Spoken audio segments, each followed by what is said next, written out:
গল্পে বর্ণিত সমস্ত চরিত্র এবং ঘটনা উভয়ই কাল্পনিক, বাস্তবের সাথে এর কোনো মিল নেই।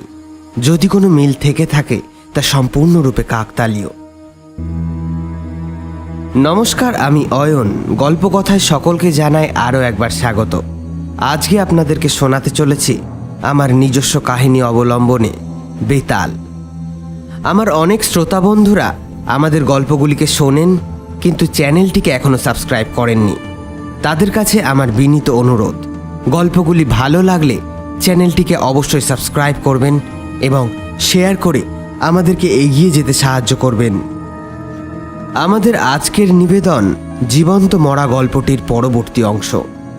আগের গল্পটি যারা যারা শোনেননি, ডেসক্রিপশন বক্স থেকে লিঙ্ক সংগ্রহ করে গল্পটি শুনে তারপরে এই গল্পটিকে শুনবেন। চলুন তবে আজকের গল্প শুরু করা যাক।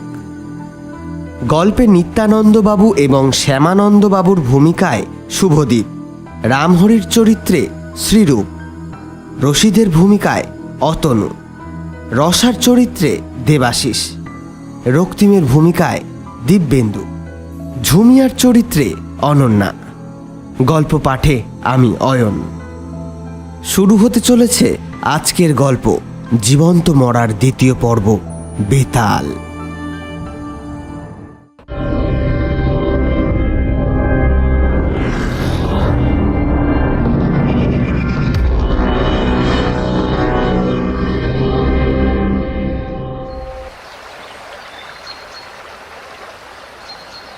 ঝুমিয়া একে একে দেখে চলল সেই অভিশপ্ত রাতের ভয়ঙ্কর ঘটনাগুলি। একটা গাঢ় ধোঁয়ার প্রলেপ যেন বিশেষ আকৃতিতে ফুলে তাকে ঘিরে অবস্থান করে রয়েছে। তারই মধ্যে চলছে মিহির মাঝির অন্তিম পরিণতির ভয়াবহ দৃশ্য।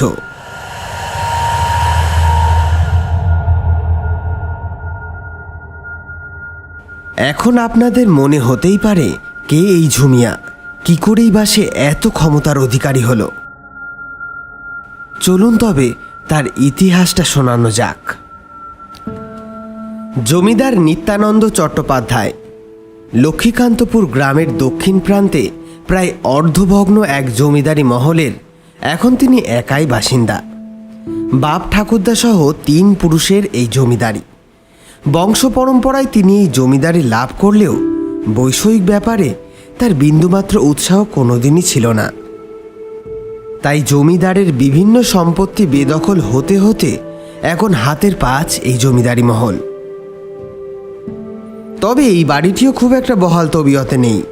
জায়গায় জায়গায় পলিশ তারা খসে পড়েছে, কোনো কোনো ঘরের জালনা ভেঙে ঝুলে রয়েছে, কড়িবর্গায় মোর্চে ধরে ধারণ করেছে বাদামি রং। সর্বত্রই মাকড়সার জাল এবং তাদের অগাধ বিচরণ। কেবলমাত্র উত্তর দিকের একটি ঘর অপেক্ষাকৃতভাবে সুস্থ অবস্থায় আছে। সেই ঘরটিতেই নিত্যানন্দবাবু থাকেন। বাড়ির এইরূপ অবস্থা হলেও জমিদার বাবুর কিন্তু সে ব্যাপারে কোনো ভ্রুক্ষেপ নেই। ছোট থেকেই তিনি ঐতিহাসিক পুরনো সমস্ত জিনিস নিয়ে পড়ে থাকতেন। বলা যায় এগুলিই তার শখ। অনেক পয়সা খরচ করে তিনি দেশের বিভিন্ন প্রান্ত থেকে বিবিধ দুর্মূল্য জিনিসও আনিয়েছেন। তিনি এইসব নিয়ে এতই মশগুল থাকতেন যে বংশের প্রদীপ জ্বালানো তার আর হয়ে ওঠেনি। এখন তার বয়স 60 পেরিয়েছে, তবে কখনো সে একাকিত্বের যন্ত্রণা ভোগ করেনি। যখনই মনে হয়েছে তিনি একা, তখনই তিনি তার সংগ্রহশালায় ছুটে গিয়েছেন। পরম তৃপ্তিতে হাত বুলিয়েছেন তার সংগ্রহের বহুমূল্য জিনিসগুলিতে। তবে গত কয়েক বছর ধরে তিনি কি একটা জিনিস নিয়ে বড়ই ব্যস্ত। আজকাল আর বাড়ি থেকে বেরোন না, লোকজনের সাথে কথাও বলেন না বিশেষ। দিনের বেশিরভাগ সময়টা একটি ঘরের মধ্যে কী সব জানি করেন, হয়তো খুব গোপন কিছু, যা তিনি গোটা দুনিয়ার থেকে আলাদা রাখতে চান।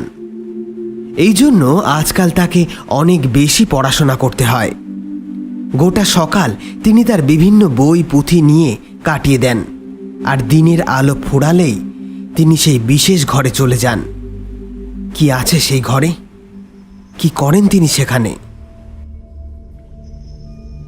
ঝুমিয়ার এই সমস্ত ব্যাপারে বড়ই কৌতূহল।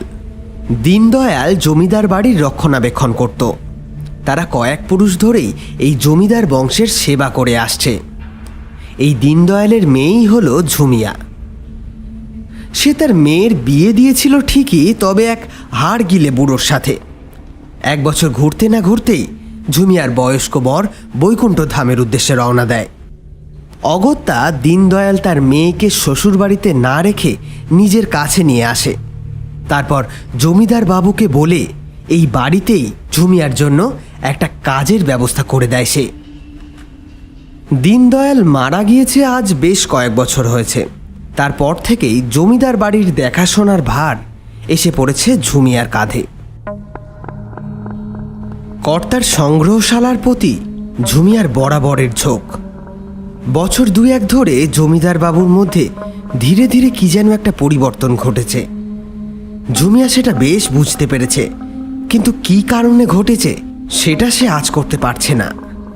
ওই ঘরটাতে জমিদার বাবু কি এমন করেন যা কাউকে তিনি বলতে চান না? ঝুমিয়ার মনে কৌতূহল ক্রমেই বাড়তে থাকে। আজ কয়েকদিন হলো জমিদার বাবু নাওয়া খাওয়া প্রায় ছেড়েই দিয়েছেন। সারাক্ষণ কি যেন বিড়বিড় করে। লোকটা কি পাগল হয়ে গেল নাকি? একদিন দুপুরের দিকে তিনি ঝুমিয়াকে ডেকে বললেন, আজ আর তোকে কিছু করতে হবে না রে ঝুমিয়া। 3 দিনের জন্য ছুটি দিচ্ছি তোকে। 3 দিন পর আবার আসিস, কেমন? আজ তুই যা। ছুটি পেয়ে কার না ভালো লাগে, তাই ঝুমিয়ারও মন্দ লাগলো না। তবে তার মনের কোণে কি যেন একটা উসখুস করতে লাগলো।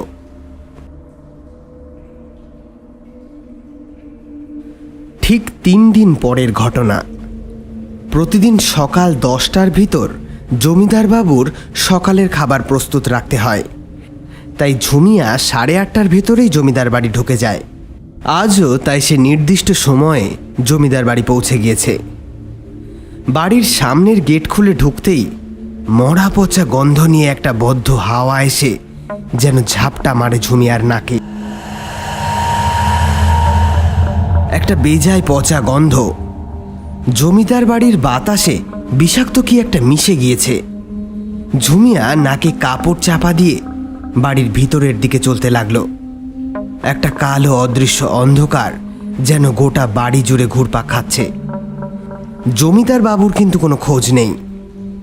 সে প্রথমে রান্নাঘরে ঢুকলো, দেখলো সেখানে ধুলোর প্রলেপ জমে। বোঝাই যাচ্ছে এই কদিন সেখানে কেউ ঢোকেনি। তার মানে জমিদার বাবু কি এই কদিন বাড়িতে ছিলেন না? এবার ঝুমিয়া জমিদার বাবুকে ডাকতে ডাকতে ওনার ঘরের দিকে চলল। সেখানেও তিনি নেই। গেল কোথায় মানুষটা? অনেক ডাকাডাকি করেও কোনো সাড়া না পেয়ে ঝুমিয়া ভাবল জমিদার বাবু হয়তো বাড়িতে নেই। সে বাগানের দিকে খোঁজ করতে গেল। এদিকে পচা গন্ধটা ক্রমেই আরও প্রকট হয়েছে। এমন সময় তার সেই ঘরটার কথা মনে পড়ল। সেই রহস্যময় ঘর যেখানে জমিদার বাবু তার দিনের অর্ধেক সময় কাটাতেন। জমিদার নিত্যানন্দ বাবুর থাকার ঘর 1 তলায়। সেই ঘরের লাগোয়া এক লম্বা প্যাসেজ। সেই প্যাসেজ ধরে সোজা গেলেই বাঁদিকে একটা ছোট্ট সিঁড়ি পড়ে। ঝুমিয়া সেই দিকেই এগোলো। কেমন যেন একটু ভয় ভয় করছে তার। সিঁড়িটা বেশ অন্ধকার। এদিকে পচা গন্ধটা আরও বেশি ঝাঁঝালো হয়েছে। সে নাকে কাপড় চাপা দিয়ে অন্ধকার সিঁড়ি বেয়ে নিচে নামতে লাগলো ধীরে ধীরে। নিচে একটি ঘর, তবে ঘরের দরজাটি বন্ধ। দরজার ফাঁক ফোকর দিয়ে ভিতরের আলো স্পষ্ট দেখা যাচ্ছে। ঝুমিয়ার কাছে ব্যাপারটা যেন অনেকটাই পরিষ্কার হয়ে গেল। ইতিমধ্যে সে বুঝে গিয়েছে সেই পচা গন্ধটির উৎস হলো ওই ঘরটি। সে ছুটে গিয়ে এবার দরজা খুলে দিল।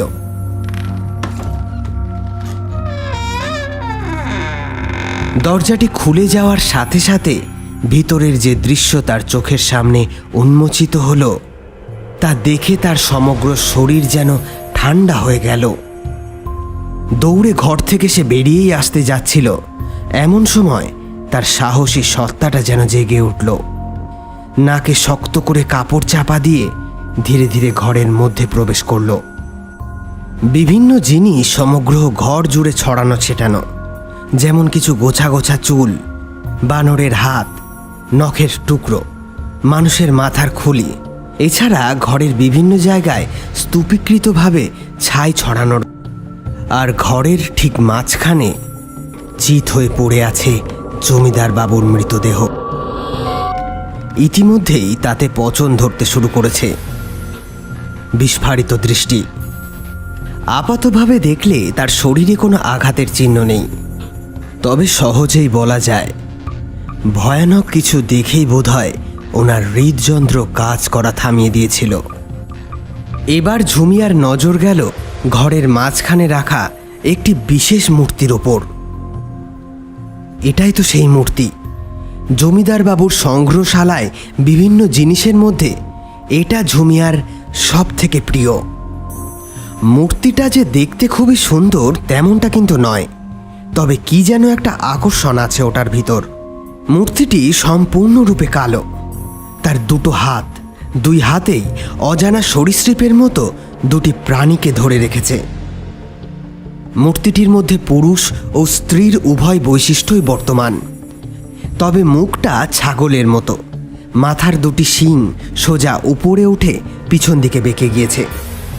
জিনিসটি 1 মিটার কিংবা তার থেকে একটু বেশি লম্বা।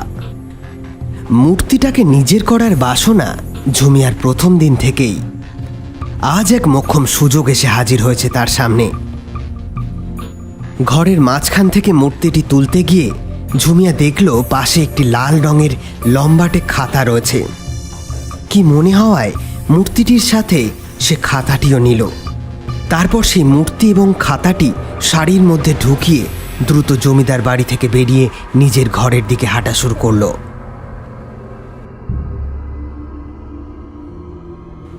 জমিদার নিত্যানন্দবাবুর অদ্ভুত মৃত্যুর খবর ঝুমিয়ায় ছুটে গিয়ে গ্রামের থানায় জানিয়েছিল। নাকে কেঁদে সে সমস্ত ঘটনা পুলিশকে বলেছিল। তার কথাবার্তা এবং তার চেহারা দেখে পুলিশের বিন্দুমাত্র সন্দেহের উদ্রেক হয়নি। তাছাড়া ঝুমিয়া যদি থানায় না এসে পালিয়ে যেত তাহলে হয়তো একটা চিন্তা পুলিশের মাথায় আসতো যে জমিদার বাবুর সংগ্রহশালার মূল্যবান সম্পত্তি হাতানোর জন্যই তাকে খুন করে ঝুমিয়া পালিয়েছে। বলাই বাহুল্য তেমনটাও হলো না। পুলিশ জমিদার বাড়ির সংগ্রহশালা দেখে বুঝল সেখান থেকে কোনো জিনিসই বোধহয় ঝুমিয়া সরায়নি। সে শুধুমাত্র তার মালিকের মৃত্যু সংবাদ পুলিশের কাছে পৌঁছে দিয়েছে। সত্যিই তো, ঝুমিয়া কিন্তু কোনো জিনিসই নেয়নি, শুধুমাত্র ওই অদ্ভুত মূর্তিটি ছাড়া। তবে সেই কথা পুলিশের পক্ষে অনুমান করাও সহজ ব্যাপার নয়। তাছাড়া জমিদার বাবুর 3 কুলেও যেহেতু কেউ নেই, তাই ওনার মৃত্যু নিয়ে বেশি জল ঘোলা হলো না। কয়দিন ধরে গ্রামের পুলিশ ছোটোখাটো কিছু তদন্ত চালিয়ে কিছু উদ্ধার করতে না পেরে অগত্যা ব্যাপারটাকে ধামাচাপা দিয়ে দিল। সংগ্রহশালার সমস্ত জিনিস সরকারি হেফাজতে চলে গেল। এদিকে ঝুমিয়ার জীবনে আমূল পরিবর্তন ঘটেছে। সে বাড়ি থেকে বেশি একটা বেরোয় না। কাজকর্মে এখন আর তার রুচি নেই। গ্রামের এক কোণে একটা একচালা ঘরে তার বাস।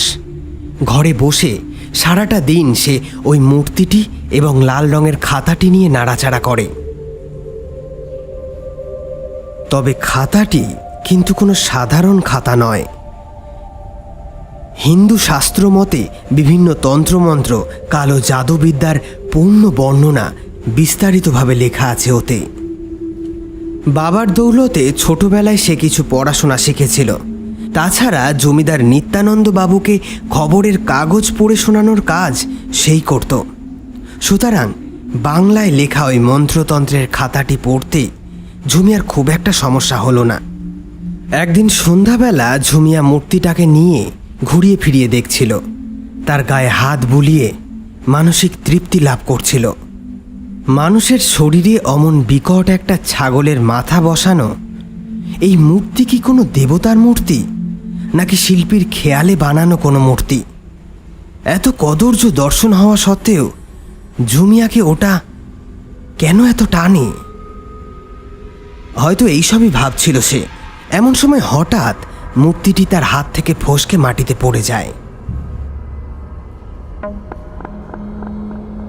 সাথে সাথে মূর্তিটির মাথা একদিকে গড়িয়ে যায় আর দেহটা আর একদিকে।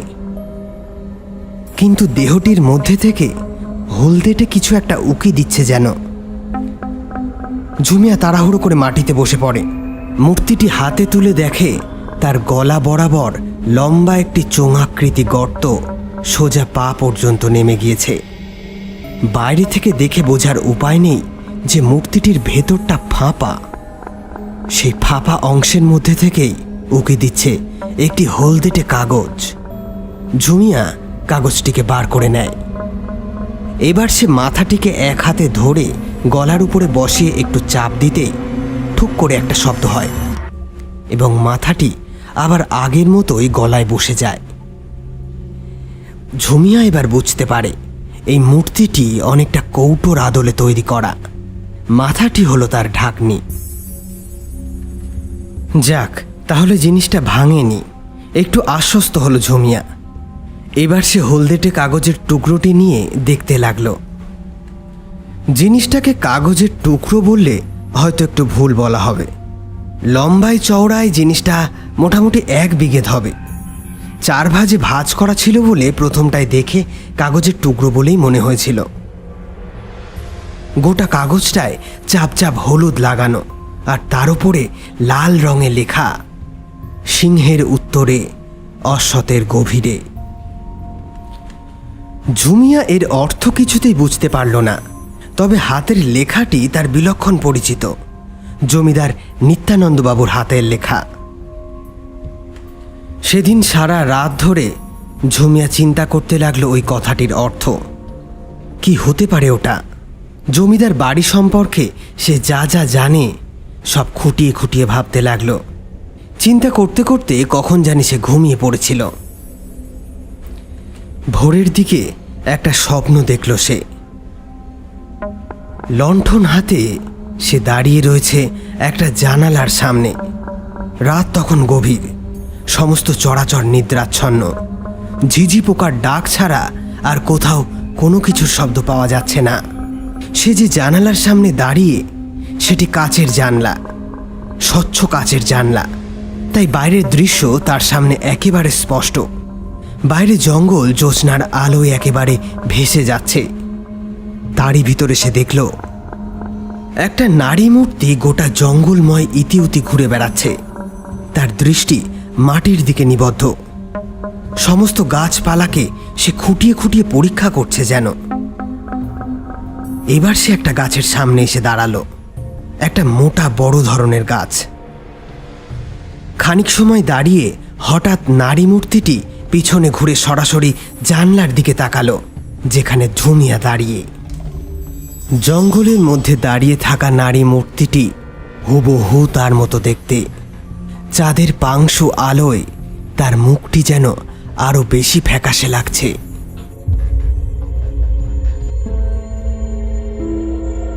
সকালে ঘুম ভেঙে ঝুমিয়া খানিক সময় বিছানায় বসে রইল। ভোরবেলার স্বপ্নটা তার ঠিক মনে পড়ছে না পুরোপুরি। কি যেন একটা ইঙ্গিত ছিল স্বপ্নটায়।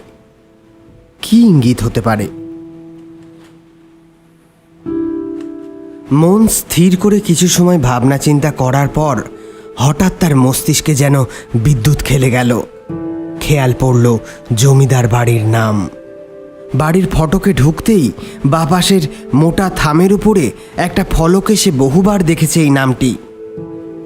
যদিও আজ ফলকটার ভগ্ন দশা, তবে দিব্যি বোঝা যায় সেটাতে লেখা আছে সিংহ ভবন। এক লহমায় ঝুমিয়ার মাথার মধ্যে সবকিছু পরিষ্কার হতে শুরু করলো। তার মনে পড়ল জমিদার বাবু বলতো, আচ্ছা ঝুমিয়া, বলতো এত ঘর থাকতে আমি উত্তরের অপেক্ষাকৃত এই ছোট ঘরে কেন থাকি? কারণ উত্তরের হাওয়া শরীর ও মন দুই চাঙ্গা করে। যা, জানালাটা খুলে দে। স্বপ্নেও তো সেই জানলাটার সামনে এসে দাঁড়িয়েছিল। এখন সবকিছু পরিষ্কার তার কাছে। ঝুমিয়া বেরিয়ে পড়ল জমিদার বাড়ির উদ্দেশ্যে। ঝুমিয়া বুঝতে পারছে যে কিছু একটার হদিশ পেতে চলেছে সে। জমিদার বাড়ির উত্তরের ওই জঙ্গলের মধ্যে একটা বহু পুরনো দিনের অশ্বত্থ গাছ আছে, সেটা সে জানত। কিন্তু এখন তার মনে পড়ল সেই গাছটির মাঝ বরাবর একটি গহ্বর মতো আছে, সিংহের উত্তরে, অশ্বত্থের গভীরে, অর্থাৎ সিংহ ভবনের উত্তর দিকের ওই অশ্বত্থ গাছের গহ্বরের ভিতর নিশ্চয়ই কিছু লুকিয়ে রেখে গিয়েছেন জমিদার বাবু। ঝুমিয়া দ্রুত পা চালাতে লাগলো। কিছুক্ষণের মধ্যেই ঝুমিয়া জমিদার বাড়ির প্রাঙ্গণে এসে হাজির হলো। বাড়িটি একেবারে খা খা করছে, কোথাও কারো শব্দ নেই। প্রথমে ঝুমিয়ার একটু গা ছমছম করছিল, কিন্তু ভয় পেলে তাকে চলবে না, এ রহস্যের উদ্ঘাটন তাকে করতেই হবে। খানিক সময় সে জমিদার বাড়ির দিকে তাকিয়ে উদাসীনভাবে দাঁড়িয়ে রইল। তারপর চলে গেল জঙ্গলের দিকে। চারিপাশে আগাছা এবং বড় বড় ঘাসে ভরে রয়েছে। ঝুমিয়া সরাসরি অশ্বত্থ গাছটির সামনে এসে দাঁড়ালো। গাছটির মাঝ বরাবর একটি গর্ত। দিনের আলো সেই গর্তটির মধ্যে প্রবেশ করার বৃথা একটা চেষ্টা করে যেন ছিটকে ফিরে এসেছে। ঝুমিয়া ভয়ে ভয়ে গর্তের মধ্যে হাত ঢোকালো। প্রথমে কয়েকটা আঙুল, তারপর ধীরে ধীরে হাতের কবজি পর্যন্ত ঢুকিয়ে দিল। তবে কোনো কিছুতেই যেন তার আঙুল ঠেকল না। তার মনে হতে লাগলো যেন সুগভীর কোনো সুড়ঙ্গ রয়েছে ভিতরে। সে ভয়ে ভয়ে আরও খানিকটা হাত ভেতরে ঢুকিয়ে দিল।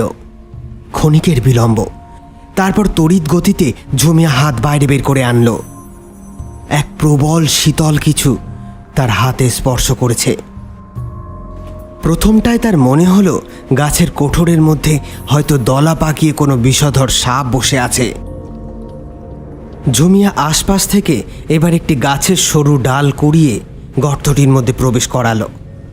এবার সে খানিকটা আশ্বস্ত হলো, তাহলে সাপ জাতীয় কিছু নেই। এবার ঝুমিয়া ধীরে ধীরে কোঠরের মধ্যে থেকে একটা টিনের কৌটো বার করে আনলো। চারিপাশে একবার নজর বুলিয়ে কৌটোটিকে আঁচলের নিচে ঢেকে বাড়ির পথে রওনা দিল। হাঁটতে হাঁটতে সে অনুভব করল কৌটোটি বেজায় শীতল। কাপড় দিয়ে জড়িয়ে ধরা সত্ত্বেও ঝুমিয়া কিছুতেই সেটি এক হাতে ধরে রাখতে পারছে না। বারংবার তাকে হাত বদল করতে হচ্ছে। ঘরে ফিরে কৌটোটি খুলতেই ঝুমিয়া দেখল তার মধ্যে রয়েছে একটি হলদেটে বর্ণের কাগজ, যেটি আবার চোঙাকৃতিভাবে মুড়িয়ে লাল সুতো দিয়ে বাঁধা। দেখলেই বোঝা যায় খুব গুরুত্বপূর্ণ কিছু আছে হয়তো কাগজটায়। পুরনো দিনের পুঁথি বা লিপি লেখার জন্য সাধারণত যে ধরনের কাগজের ব্যবহার হতো, এই কাগজটা কতকটা সেই রকম। তার হলদেটে বর্ণ এবং মুচমুচে ধরন দেখলে সহজেই আন্দাজ করা যায় যে জিনিসটি বহুদিনের পুরনো। ঝুমিয়া খুব সাবধানে লাল সুতোর ফাঁসটি খুলে কাগজটিকে চোখের সামনে মেলে ধরল। তবে কাগজে লেখা অক্ষরগুলির এক বর্ণও তার বোধগম্য হল না। কিন্তু লেখার ধরন এবং লেখার মাঝে মাঝে বিভিন্ন চিহ্নের ব্যবহার দেখে ঝুমিয়া বুঝতে পারল যে মহামূল্যবান কিছু হয়তো এই কাগজে লেখা আছে।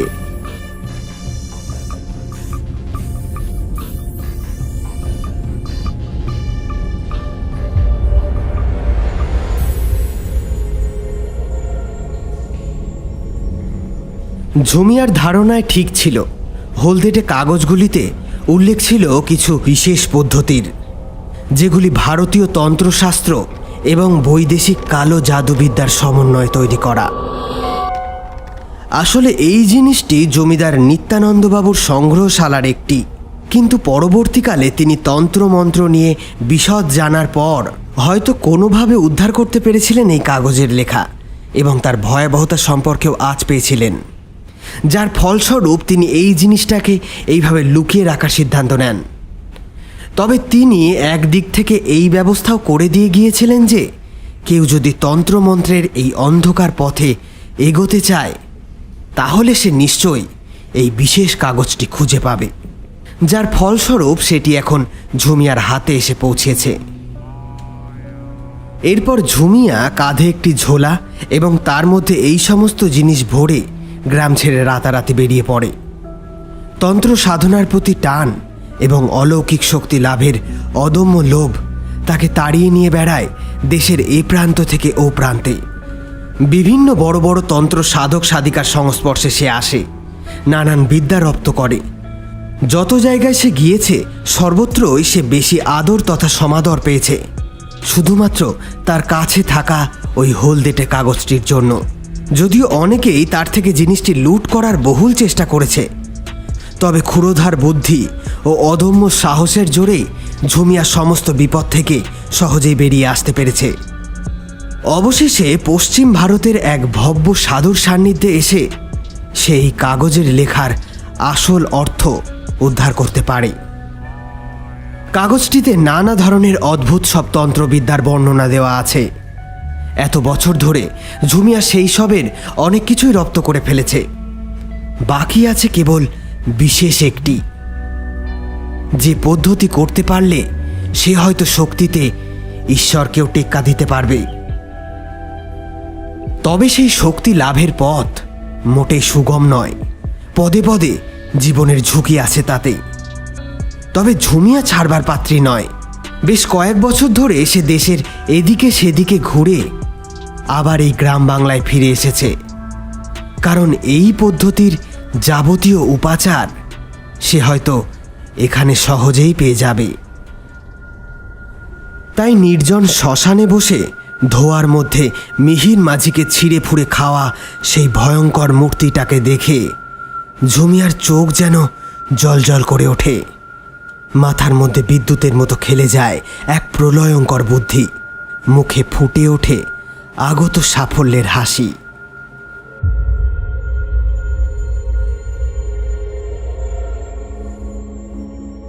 এদিকে লোয়াদা গ্রামে সঞ্জয়ের এইরূপ রহস্যজনক মৃত্যুর পর গ্রামে কেমন যেন চাপা আতঙ্কের আবহাওয়া নেমে এসেছে। যদিও সঞ্জয়ের অভব্য আচরণের কথা সকলেই জানত, তার উপর জমিদারের পুত্র রক্তিমের সাথে মেলামেশায় সেই লামপট্ট যেন আরও মদত পেয়েছিল। তাই তার মৃত্যুতে গ্রামে বিষাদের ছায়া না নামলেও তার ওই ছিবড়ে হয়ে যাওয়া মৃতদেহের কথা ভেবেই গ্রামবাসীরা ক্ষণে ক্ষণে যেন শিউরে উঠত। তার মৃত্যু যে আসলে কিভাবে নেমে এসেছিল সেটা তারা কিছুতেই ভেবে উঠতে পারত না। এই ঘটনা ঘটেছে প্রায় দিন তিনেক হয়ে গিয়েছে। রক্তিম ও তার বাকি বন্ধুরা তাদের বন্ধু বিয়োগের কষ্ট জলাঞ্জলি দিয়ে আবারও নেশায় বুঁদ হতে শুরু করেছে। ওদিকে জমিদার বাবুর চিন্তা বেড়ে গিয়েছে আরও খানিকটা। আজকাল সবসময় গম্ভীরভাবে থাকে। রক্তিমকে হঠাৎ হঠাৎ বাড়ি থেকে বেরোতে দেখলে মাঝে মাঝে তাকে আটকে দিয়ে বলে, আচ্ছা বাবা রক্তিম, এখন আবার কোথায় চললে? আজ কি না বেরোলেই নয়? তবে রক্তিম সে কথায় বিশেষ কান করে না। হাবে ভাবে বেপরোয়া চালচলন বাবাকে দেখিয়ে তাকে অযথা চিন্তা করতে নিষেধ করে। বোধহয় রক্তিম এবং তার বন্ধুরা সঞ্জয়ের এই মৃত্যুকে সাধারণ কোনো মৃত্যু হিসাবে ধরে নিয়েছে। তবে রামহরি হয়তো কিছু আঁচ করতে পারছে। সে বুঝতে পারছে এক চরম বিপদের দিন যেন ক্রমেই এগিয়ে আসছে, ঠিক তাদেরকে লক্ষ্য করে। সেদিন রাত তখন কটা বলা মুশকিল। গভীর ঘুমের মধ্যে রশিদ শুনতে পেল কে যেন তাকে ডাকছে। রশিদ, এই রশিদ, বাইরে আয় ভাই। খানিক সময় ডাকাডাকি করার পর ধরফর করে উঠে বসল সে। রশিদ, ভালো করে কান পেতে শোনার চেষ্টা করলো। রশিদ, এই রশিদ, বাইরে আয় ভাই, দরকার আছে। বিছানা ছেড়ে উঠে পড়ল। এ তার পরিচিত গলা। রক্তিম তাকে ডাকছে। এমন রাত বিরেতে বেটা মাঝে মাঝেই আসে। এর আগেও অনেকবার এমন রাতে এসে রশিদের বাড়ি এসেছে মদের খোঁজ করতে। রাতে নাকি তার নেশা চড়ে যায়, আর সেই অবস্থায় সে কিছুতেই স্থির থাকতে পারে না, তাই মদ তখন তাকে খেতেই হয়। আজও তাই সে রশিদের বাড়ি ছুটে এসেছে। এমনটা ভেবে রশিদ চোখ ডলতে ডলতে দরজা খুলে বাইরে এলো। দেখল খানিক দূরে সত্যিই রক্তিম দাঁড়িয়ে রয়েছে। কিরে, আবার রাত বিরেতে তোর নেশা চাপলো? চুপ করে রইল রক্তিম। আকাশে শুক্লপক্ষের চাঁদ, সেই আলোয় যতদূর বোঝা যাচ্ছে তার চোখে মুখে আজ যেন ঠিক নেশার বাসনা নেই। সে ঠায় রশিদের দিকে তাকিয়ে চুপ করে দাঁড়িয়ে রয়েছে। কিরে রক্তিম, এত মনমরা হয়ে দাঁড়িয়ে কেন? কি হয়েছে? রক্তিম খানিকক্ষণ চুপ থেকে নিচু স্বরে রতনের নাম নিয়ে কি একটা যেন বলতে চাইল। রতন, রতন, কি হয়েছে রতনের? আমার সাথে আয়, তোকে একটা জিনিস দেখাচ্ছি। এই বলে সে সামনের রাস্তার দিকে হাঁটতে শুরু করলো। আরে আরে রক্তিম, কোথায় যাব সেটা তো বল। রতনকে নিয়ে কি বলছিলি, ওর কি হয়েছে? ততক্ষণে রক্তিম সামনের মেঠো রাস্তা ধরে দ্রুত পায়ে এগিয়ে চলেছে। রশিদ এবার তাকে লক্ষ্য করে পিছু নিল। আরে এই রাত বিরেতে কোথায় নিয়ে যাচ্ছিস বলতো? রক্তিম কোনো উত্তর দেয় না, সে হনহন করে এগিয়ে যেতে থাকে। রশিদ এবার তার পিছনে এক প্রকার দৌড়াতে লাগলো। সামনেই রাস্তাটি ডানে বাঁক নিয়েছে। রক্তিমও সেই পথ ধরে ডান দিকে ঘুরল। তবে বাঁকটি ঘুরেই রশিদকে থেমে যেতে হলো। এতক্ষণ সে অন্ধের মতো রক্তিমের পিছু পিছু ছুটে এসেছে। কোন দিকে যাচ্ছে, কোথায় বা যাচ্ছে, সে বিষয়ে কোনো হুঁশই ছিল না। এবার তার খেয়াল হলো সে চণ্ডী মণ্ডপের সামনের রাস্তায় দাঁড়িয়ে। ওই তো খানিক দূরে মণ্ডপের প্রদীপটি জ্বলছে, তার পাশেই গ্রামের সেই বহু প্রাচীন বটগাছ। কিন্তু রাস্তার বাঁক নেওয়ার পর রক্তিম গেল কোথায়? সামনে তো কেউ নেই, নির্জনতা একেবারে খা খা করছে চারিদিকে। রক্তিমকে ডাকতে ডাকতে রশিদ এক পা দুপা করে এগোতে লাগলো। রক্তিম, এই রক্তিম, এই কোথায় গেলি রে? এই রক্তিম, কি রে? কোথাও কেউ নেই। রশিদের ডাক যেন হাওয়ায় ভেসে এদিক সেদিক মিলিয়ে যেতে লাগলো। এবার তার একটু ভয় ভয় করছে। কাঁপা কাঁপা গলায় সে আবারও বলল, রক্তিম দেখ, এত রাতে এই ধরনের মজা কিন্তু ভালো লাগে না। কোথায় তুই? এই প্রশ্নের উত্তর স্বরূপ কাছে কোথাও একটা রাতচরা পাখি ডেকে উঠে উড়ে গেল। কোথাও কি কেউ নেই? তাহলে রশিদ কার পিছু পিছু ঘর থেকে এত দূর এলো? সে তো পরিষ্কার দেখেছিল রক্তিম তাকে ডাকতে গিয়েছিল। এমনকি রক্তিমের বিষণ্ণ মুখ, তার গলার স্বর সবই সে দেখেছে এবং শুনেছে। এতটা ভুল হওয়ার তো কথা নয়। এইসব ভাবতে ভাবতে সে চণ্ডী মণ্ডপের দিকে আরও খানিকটা এগিয়ে এসেছে। এমন সময় পাশের বটগাছের একটি ডালে তার নজর আটকে গেল। চাঁদের আলো পাতার ফাঁক দিয়ে পিছলে ভিতরে ঢুকেছে। সেই আলোতেই খানিকটা পাতলা হয়ে এসেছে নিচের অন্ধকার। গাছের থেকে তখন রশিদের দূরত্ব খুব বেশি হলে 10 গজ হবে। তাই পরিষ্কারভাবে না দেখতে পেলেও আবছা আলো আধারিতে কিছু একটা যেন দেখতে পেল সে। দুই চোখ ছোট ছোট করে আরো ভালো করে দেখার চেষ্টা করল। একটা অপেক্ষাকৃত উঁচু ডালে কি যেন ঝুলছে। খানিক সময় সেদিকে তাকিয়ে থেকে গোটা বিষয়টা ভালো করে উপলব্ধি করে সে যেন চমকে উঠল। গাছের ডালে কেউ গলায় দড়ি দিয়ে ঝুলছে, তবে রশিদ তার মুখটি পরিষ্কার দেখতে পাচ্ছে না। এক পা দুপা করে সেই দিকে এগিয়ে গেল সে। চারপাশের অন্ধকার এবার যেন জমাট বাঁধতে শুরু করেছে। বেড়ে গিয়েছে ঝিঝি পোকার ডাক। একটা শীতল বাতাস দূর থেকে ছুটে এসে রশিদের শরীরটা ছুঁয়ে দিয়ে নিমেষের মধ্যে আবার দূরে কোথায় মিলিয়ে গেল। রশিদ এবার ঝুলন্ত দেহটির সামনে এসে দাঁড়িয়েছে। বেশ লম্বা একটা শরীর নিথর হয়ে ঝুলে আছে, মাথাটা কাঁধের ওপরে হেলে পড়েছে। সহজেই বোঝা যায় প্রাণবায়ু বেরিয়ে গিয়েছে অনেকক্ষণ আগেই, কিন্তু মুখটি এখনও ঠিক বোঝা যাচ্ছে না। রশিদ আরও 2 পা এগিয়ে গেল। গাছের নিচে অন্ধকারটি বেশ দলা পাকানো। এমন সময় গাছের ফাঁক থেকে এক ফালি আলো ঝুলন্ত দেহটির মুখের ওপর এসে পড়ল। সেই সাথে রশিদ চমকে উঠে পিছিয়ে গেল 2 পা। এই যে রতন! রশিদ আর দাঁড়িয়ে থাকতে পারল না, মাটিতে বসে পড়ল থপ করে। মোটা দড়িটি যেন প্রবল চাপে গেঁথে গিয়েছে রতনের গলায়। বাইরে বেরিয়ে এসেছে জিভ, চোখ দুটিও অক্ষি কোঠর থেকে ঠেলে বেরিয়ে আসতে চাইছে। কি বিভৎস লাগছে রতনের মুখটি। রশিদ এই দৃশ্য সহ্য না করতে পেরে চোখ বুজল। এই তো আজ রাতেই তারা ক্লাবে একচোট আড্ডা দিয়ে এলো, এরই মধ্যে এমন কি ঘটে গেল যে রতনকে আত্মহত্যা করতে হলো? তাছাড়া এত উঁচু গাছের ডালে দড়ি সে ঝোলালোই বা কিভাবে? মুহূর্তের জন্য চোখ বন্ধ করে এইসবই হয়তো ভাবছিল রশিদ। এবার সে চোখ খুলে ঝুলন্ত দেহটির দিকে তাকাতেই এক চরম বিস্ময়ে তার সমগ্র শরীর যেন জমে কাঠ হয়ে গেল। ঝুলন্ত রতনের মাথা এতক্ষণে বাঁ দিকের কাঁধে হেলেছিল, এখন সেটি ডান দিকের কাঁধের ওপরে ঝুলছে। এ কি করে সম্ভব? রশিদ কি তবে অন্ধকারে ভুল দেখেছে?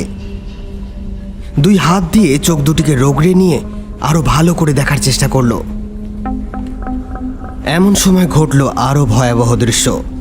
রতনের ঝুলে পড়া মাথাটি আস্তে আস্তে শক্ত হয়ে সোজা হলো।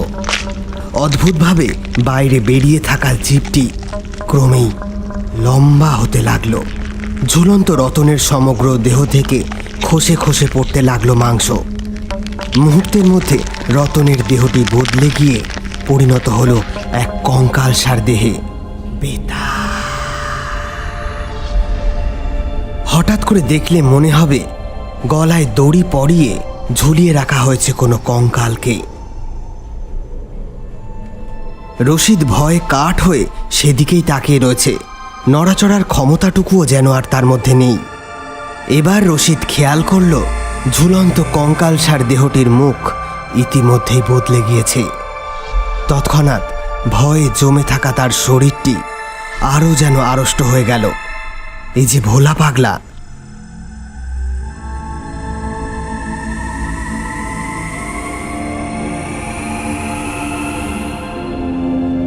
তার লম্বা জিভটি সাপের মতো বাতাসে এদিক ওদিক করছে। মুখের এক পাশ থেকে মাংস খসে খসে পড়ছে। চোখে গনগনিয়ে জ্বলছে প্রতিহিংসার আগুন। চোখের সামনে এভাবে রতনের দেহটি বদলে ভোলা পাগলের দেহে পরিণত হতে দেখে ততক্ষণে রশিদের হৃদযন্ত্র কাজ করা প্রায় থামিয়ে দিয়েছে। তবুও শরীরে যতটুকু শক্তি আছে সেটাকে সম্বল করে উঠে দাঁড়িয়ে পালাতে গেল রশিদ। তৎক্ষণাৎ সে উপলব্ধি করল তার শরীরটি ক্রমেই শূন্যে ভেসে উপরে উঠছে। সেই অবস্থায় সে দেখল তার সামনে গাছের ডালে ভোলা পাগলার অস্থিসার দেহটি এবার দোল খেয়ে ঝুলতে শুরু করেছে।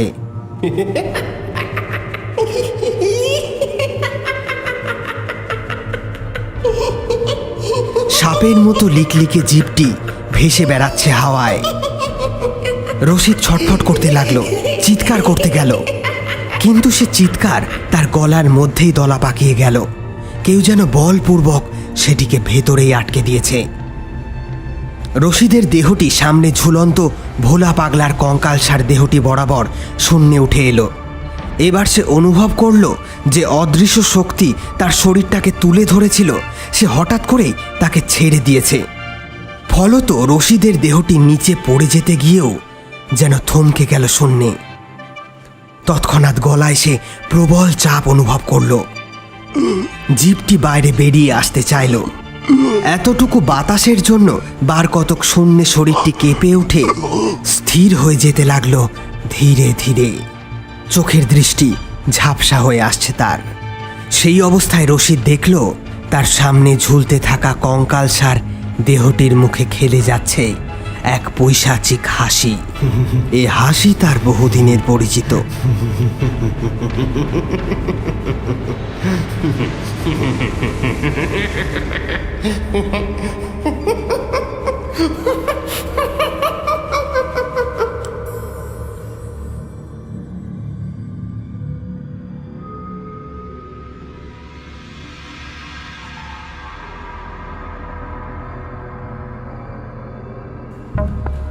পরদিন সকালে গ্রামের মানুষ এসে দেখল বটগাছের দুই ডালে মুখোমুখিভাবে ঝুলছে দুটি লাশ, একটি রশিদ, অপরটি রতন।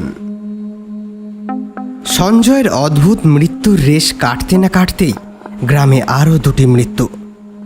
রশিদ এবং রতনের বাড়ির লোক, বন্ধুবান্ধব, এমনকি রক্তিমও জানে আত্মহত্যা করার মতো কোনো কারণই নেই তাদের। তবুও তারা এইভাবে গলায় দড়ি কেন দিল এই প্রশ্নের উত্তর কারোর কাছে নেই। আপাত দৃষ্টিতে দেখতে আত্মহত্যা লাগলেও মনে মনে সকলেই বুঝতে পারছে যে এভাবে আত্মহত্যা করা সম্ভব নয়। গাছের উঁচু ডালে দড়ি ঝুলিয়ে তাতে ঝুলে পড়া মোটেই সহজ কাজ নয়। গ্রামবাসীদের মনের আতঙ্ক ধীরে ধীরে যেন ভয়ে রূপান্তরিত হতে লাগলো। রাতের অন্ধকারে বাড়ি থেকে আর কেউ বেরোয় না। আজকাল সমস্ত কাজ গ্রামের মানুষ দিনে মানে সেরে সন্ধে হতে না হতেই দরজায় খিল আটকে দেয়। ওদিকে জমিদার বাবু চিন্তায় চিন্তায় প্রায় পাগল হতে বসেছে। গ্রামের মানুষ বুঝতে না পারলেও সে কিন্তু বেশ বুঝতে পারছে এই মৃত্যুগুলি কোনো সাধারণ মৃত্যু নয়, এর পেছনে রয়েছে ভয়ঙ্কর প্রতিশোধের আগুন। মৃত্যুলীলা ততদিন চলবে যতদিন না মৃত্যুদণ্ড দাতা তার প্রতিহিংসা চরিতার্থ করতে পারছে। এক ভয়ঙ্কর অভিশাপ নেমে এসেছে তাদের ওপর। সেই অভিশাপের আগুনে হয়তো আহুতি দিতে হবে তার ছেলে রক্তিমকেও। এই সমস্ত কিছু ভেবে সে মাঝে মাঝেই কেঁপে কেঁপে ওঠে। রক্তিমও যেন এবার বেশ ভয় পেয়েছে। তার বেপরোয়া ভাবটা অনেকটাই কেটে গিয়েছে। এখন সে বাড়ির থেকে বেশি বেরোয় না, বাবার দিকে অসহায় মুখে ড্যাব ড্যাব করে চেয়ে থাকে। জমিদার বাবু মাঝে মাঝে ওর ভয় কাটানোর জন্য কাঁধে হাত রেখে বলে, তুই চিন্তা করিস না বাবা, আমি আছি তো, দেখছি কি করা যায়। তুই তোর ঘরে যা, ডোর আটকে ভগবানের নাম নে যা। এমনই একদিন জমিদার বাবু খবর পেল চণ্ডী মণ্ডপের বটতলায় এক সাধিকা এসে হাজির হয়েছে। মনে মনে সে তো এমনই কাউকে খুঁজছিল। এই এতদিনে জমিদার বাবুর মুখে মৃদু হাসি ফুটেছে। হাত জোর করে ইষ্ট দেবতার উদ্দেশ্যে সে ধন্যবাদ জানালো। কোনো রকম সময় নষ্ট না করে ছুটল চণ্ডী মণ্ডপের উদ্দেশ্যে। চণ্ডী মণ্ডপের সামনের এই বটগাছ বহুদিনের পুরনো। হয়তো এই গ্রাম গড়ে ওঠার আগেও এটি এভাবেই এখানে দাঁড়িয়েছিল। তারপর একে একে মানুষের বসবাস শুরু হলো, তৈরি হলো গ্রাম। সেই সময় হয়তো কেউ বা কারা এই বটগাছটির গোড়া বাঁধিয়ে একটি চাতাল করে দিয়েছিল। মানুষেরা রৌদ্রতপ্ত দিনগুলিতে চাষবাস সেরে ফেরার পথে এখানে বসে দুদণ্ড জিরিয়ে নিত। তবে এসব অনেক আগের কথা। তারপর কেটে গিয়েছে বহু বছর। গ্রামে লোক বসতি বেড়েছে, বিদ্যুৎ এসেছে, তাই গাছের তলার এই চাতালের প্রয়োজনীয়তা এখন প্রায় ফুরিয়েছে বললেই চলে। আজ এখানে বিশেষ কেউ আর আসে না। তার উপর রশিদ আর রতনের ওইরূপ আত্মহত্যার পর মানুষ তো একরকম এই পথে চলাচল প্রায় ছেড়েই দিয়েছিল। তবে আজ এই তন্ত্র সাধিকার আগমনে গ্রামের কিছু মানুষ আবার এসে ভিড় জমিয়েছে এখানে। জটাধারী এক মহিলা, গায়ের বর্ণ শ্যামলা হলেও চোখ দুটি তার অসম্ভব রকমের উজ্জ্বল। সমগ্র শরীরে কেমন একটা শান্ত সমাহিত ভাব। বিকেলের পড়ন্ত আলোয় তার মুখটি সত্যি যেন গ্রামবাসীর উৎকণ্ঠায় ভরা মনে শান্তি প্রদান করতে সক্ষম হয়েছে। ধ্যানমগ্ন অবস্থায় তিনি বসে, সামনেই ধুনো জ্বলছে। তার ধোঁয়ায় পরিবেশটা যেন আরও পবিত্র হয়ে উঠেছে। ধুনোয় হয়তো কিছু মেশানো আছে, কেমন একটা সুন্দর গন্ধে ভরে উঠেছে চারিপাশ। গ্রামবাসীরা হাত জোর করে চাতালের সামনেই দাঁড়িয়ে। ইতিমধ্যে অনেকে আবার কিছু ফলমূল এনে চাতালের ওপরে সাজিয়ে রেখেছে। এমন সময় জমিদার বাবুকে আসতে দেখে সকলে একটু সরে দাঁড়ালো। জমিদার বাবু চাতালের ওপরে উঠে হাত জোর করে বসল। খানিক সময় পর সাধিকা তার ধ্যানস্থ ভাব ছেড়ে নড়ে চড়ে বসল। ধীরে ধীরে চোখ খুলে শান্তভাবে গ্রামবাসীদের উদ্দেশ্য করে নির্দেশ দিল চলে যাওয়ার। সকলে চলে যেতেই হাত জোর করে বসে থাকা জমিদার বাবুকে উদ্দেশ্য করে বলে উঠল, নমস্কার জমিদার বাবু, আমি ঝুমিয়া। মা, আমি খুব বিপদে পড়েছি মা, আমাকে রক্ষা করো মা।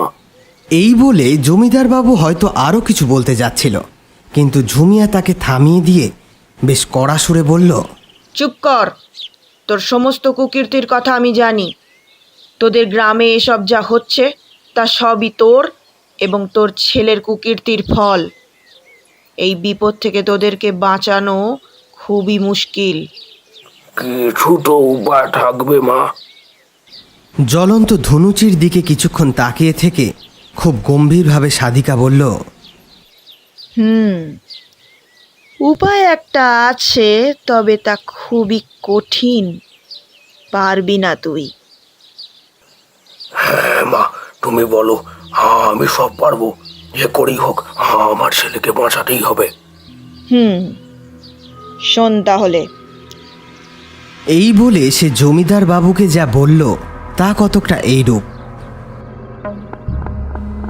রক্তিম যখন ভোলা পাগলাকে খুন করেছিল, সেই ক্ষণে তিথি নক্ষত্রের বিশেষ অবস্থানের কারণে তার বিদেহী আত্মা ভয়ঙ্কর দোষ পেয়েছিল, পরিণত হয়েছিল বেতালে। তারপর সময় বাড়ার সাথে সাথে তার শক্তিও বেড়ে যায় বহুগুণে। বেতাল ভয়ানক প্রেতাত্মা, তার ক্ষমতাও অসীম। যত্রতত্র শরীর ধারণ করা, আবার তৎক্ষণাৎ হাওয়ায় মিশে যাওয়া, কিংবা পরিচিত কারোর রূপ ধারণ করা, সে জীবিত হোক কিংবা মৃত, এসবই তার বিশেষ ক্ষমতা। তাছাড়া আরও অসংখ্য শক্তি তার মধ্যে বর্তমান। বুদ্ধিতে সে সাধারণ মানুষের থেকে অনেক গুণ এগিয়ে, তাই তার জিঘাংসা থেকে মুক্তি পাওয়া অত সহজ কার্য নয়।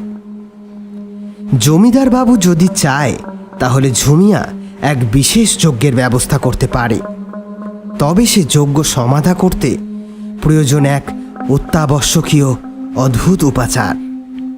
জমিদার বাবু যদি সেটি জোগাড় করতে পারে তাহলেই ঝুমিয়া সেই যজ্ঞের ব্যবস্থা করবে। সেই বিশেষ উপাচারটি কি মা? ঝুমিয়া খানিক সময় এক দৃষ্টে জমিদারের দিকে তাকিয়ে থেকে বলল, একটি জীবন্ত নারী যে সদ্য বিধবা হয়েছে। জমিদার বাবু বিস্ময়ে একেবারে হতবাক হয়ে গেল। তার মুখ দিয়ে একটিও শব্দ বেরোচ্ছে না। তার চোখ মুখের অবস্থা দেখে ঝুমিয়া ব্যাপারটা বুঝতে পেরে বলল, আমি জানতাম এই জিনিস তোর পক্ষে জোগাড় করা সম্ভব নয়। খানিক সময় সব চুপ। চারিদিকে অন্ধকার নেমে এসেছে। ইতিমধ্যে ঝিঝি পোকার দল কলরব জুড়েছে। নির্জন পরিবেশে প্রদীপের হলদেটে আলোয় তাদের এই আলোচনা যেন বড়ই রহস্যময় লাগছে। জমিদার বাবু এবার কাচুমাচুভাবে বলল, মা, অন্য কোনো ব্যবস্থা করা যায় না? না, অন্য উপায় হয় না। মূর্খ তুই, তাই এসব বলছিস। মুখ নিচু করে খানিক সময় বসে থাকলো জমিদার বাবু। তারপর গম্ভীরভাবে বলল, ঠিক আছে মা, আমি ব্যবস্থা করতে পারবো। তৎক্ষণাৎ ঝুমিয়ার চোখ জোড়া যেন জলজল করে উঠল। মৃদু হেসে সে বলল, শোন তাহলে। উপাচারকে আমার এখানে আজ রাতেই নিয়ে আসবি। আমি গোটা রাত ধরে তাকে প্রস্তুত করে ভোরের দিকে যজ্ঞ শুরু করব। কাল রাতের আগেই আমাকে যজ্ঞ শেষ করতে হবে, কারণ কাল পূর্ণিমা। বেতালের শক্তি বেড়ে যাবে বহুগুণে। গ্রামের সমস্ত লোকদেরকে আজ রাত থেকেই ঘরের দৌড় দিয়ে বসে থাকতে বলবি। পরশু সূর্য ওঠার আগেই কেউ যেন বাড়ি থেকে বের না হয়। তুইও বেরোবি না, তাহলে কিন্তু ভয়ঙ্কর অনিষ্ট হবে।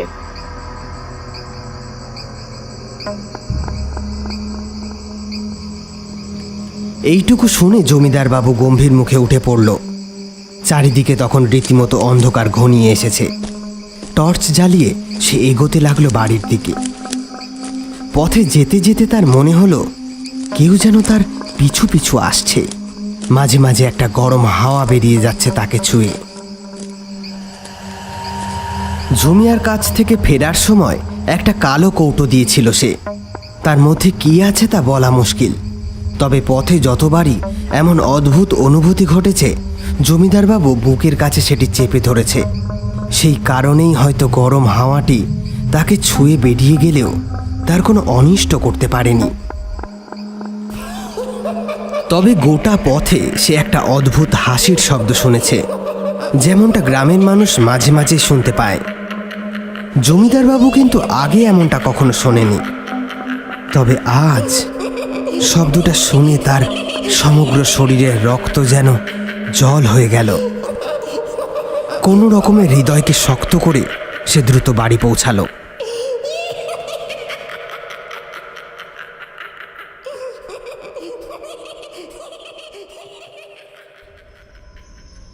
বংশ রক্ষা করতে সে যে এত নিচে নামতে পারে সেটা হয়তো গ্রামবাসীরা কখনোই কল্পনা করতে পারবে না। সেদিন রাতে তার বাড়ির আশ্রিতা মিহির মাঝির বউকে সে ডেকে পাঠালো। বিধবা জমিদারের ঘরে এসে শান্তভাবে জিজ্ঞেস করল, জমিদার বাবু, আপনি আমারে কোথায় পাঠাচ্ছেন? জমিদার বাবু জানতেন যে এমনই একটা প্রশ্নের সম্মুখীন হতে হবে তাকে, তাই সে আগেভাগেই ভেবে চিনতে উত্তর তৈরি করেই রেখেছিল।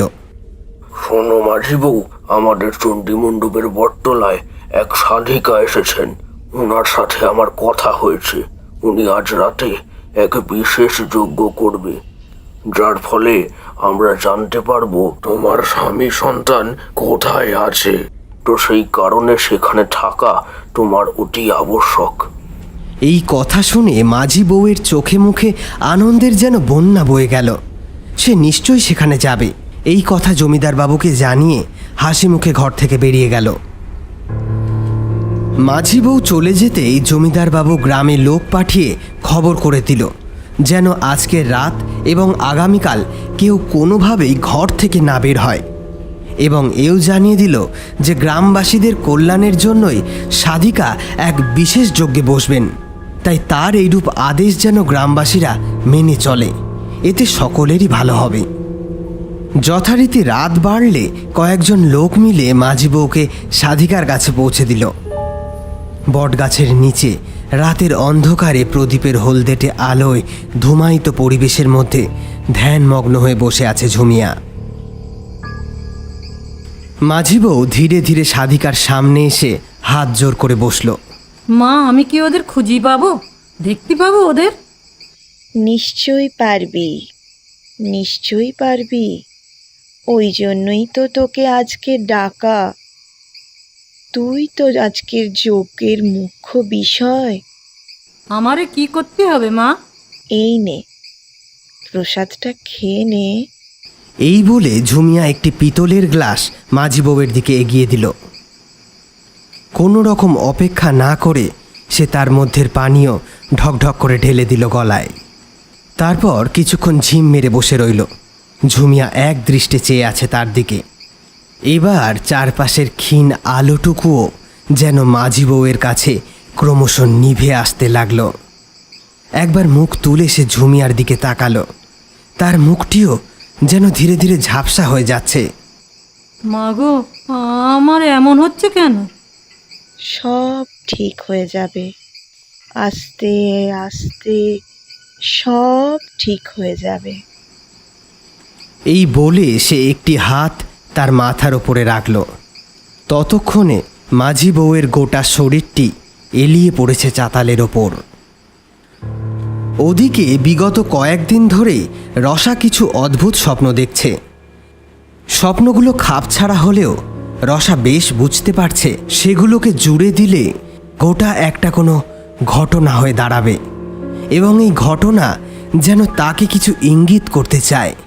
এমনই একদিন সে আবার দেখল আবছা অন্ধকারে বাঁশের পাটাতনের উপরে একটি শবদেহ শায়িত, আর তাকে ছুঁয়ে তার মাথার কাছে বসে আছে একটি কালো কঙ্কাল।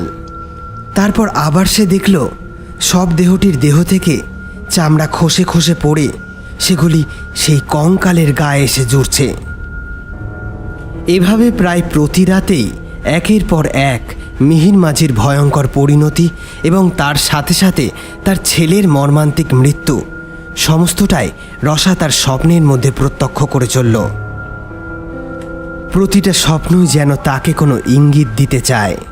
স্বপ্নের শেষে সেই অজ্ঞাত লোকটিকেও সে দেখতে পায় যে তাকে ওই কাগজের পুটলিটি দিয়েছিল।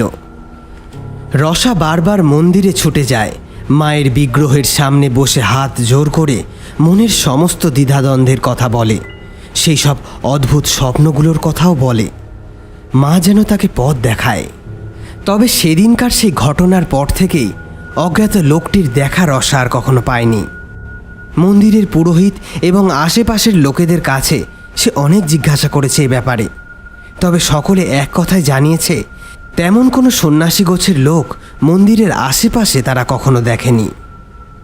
তবে স্বপ্নের মধ্যে দেখা ভয়ঙ্কর দর্শন মূর্তিটিকে সে বিলক্ষণ চিনতে পেরেছে। সেদিনকার সেই অভিশপ্ত রাতে ওই প্রেতটি তো তার বুকের ওপরে বসে তার রক্ত শুষে নিতে চেয়েছিল।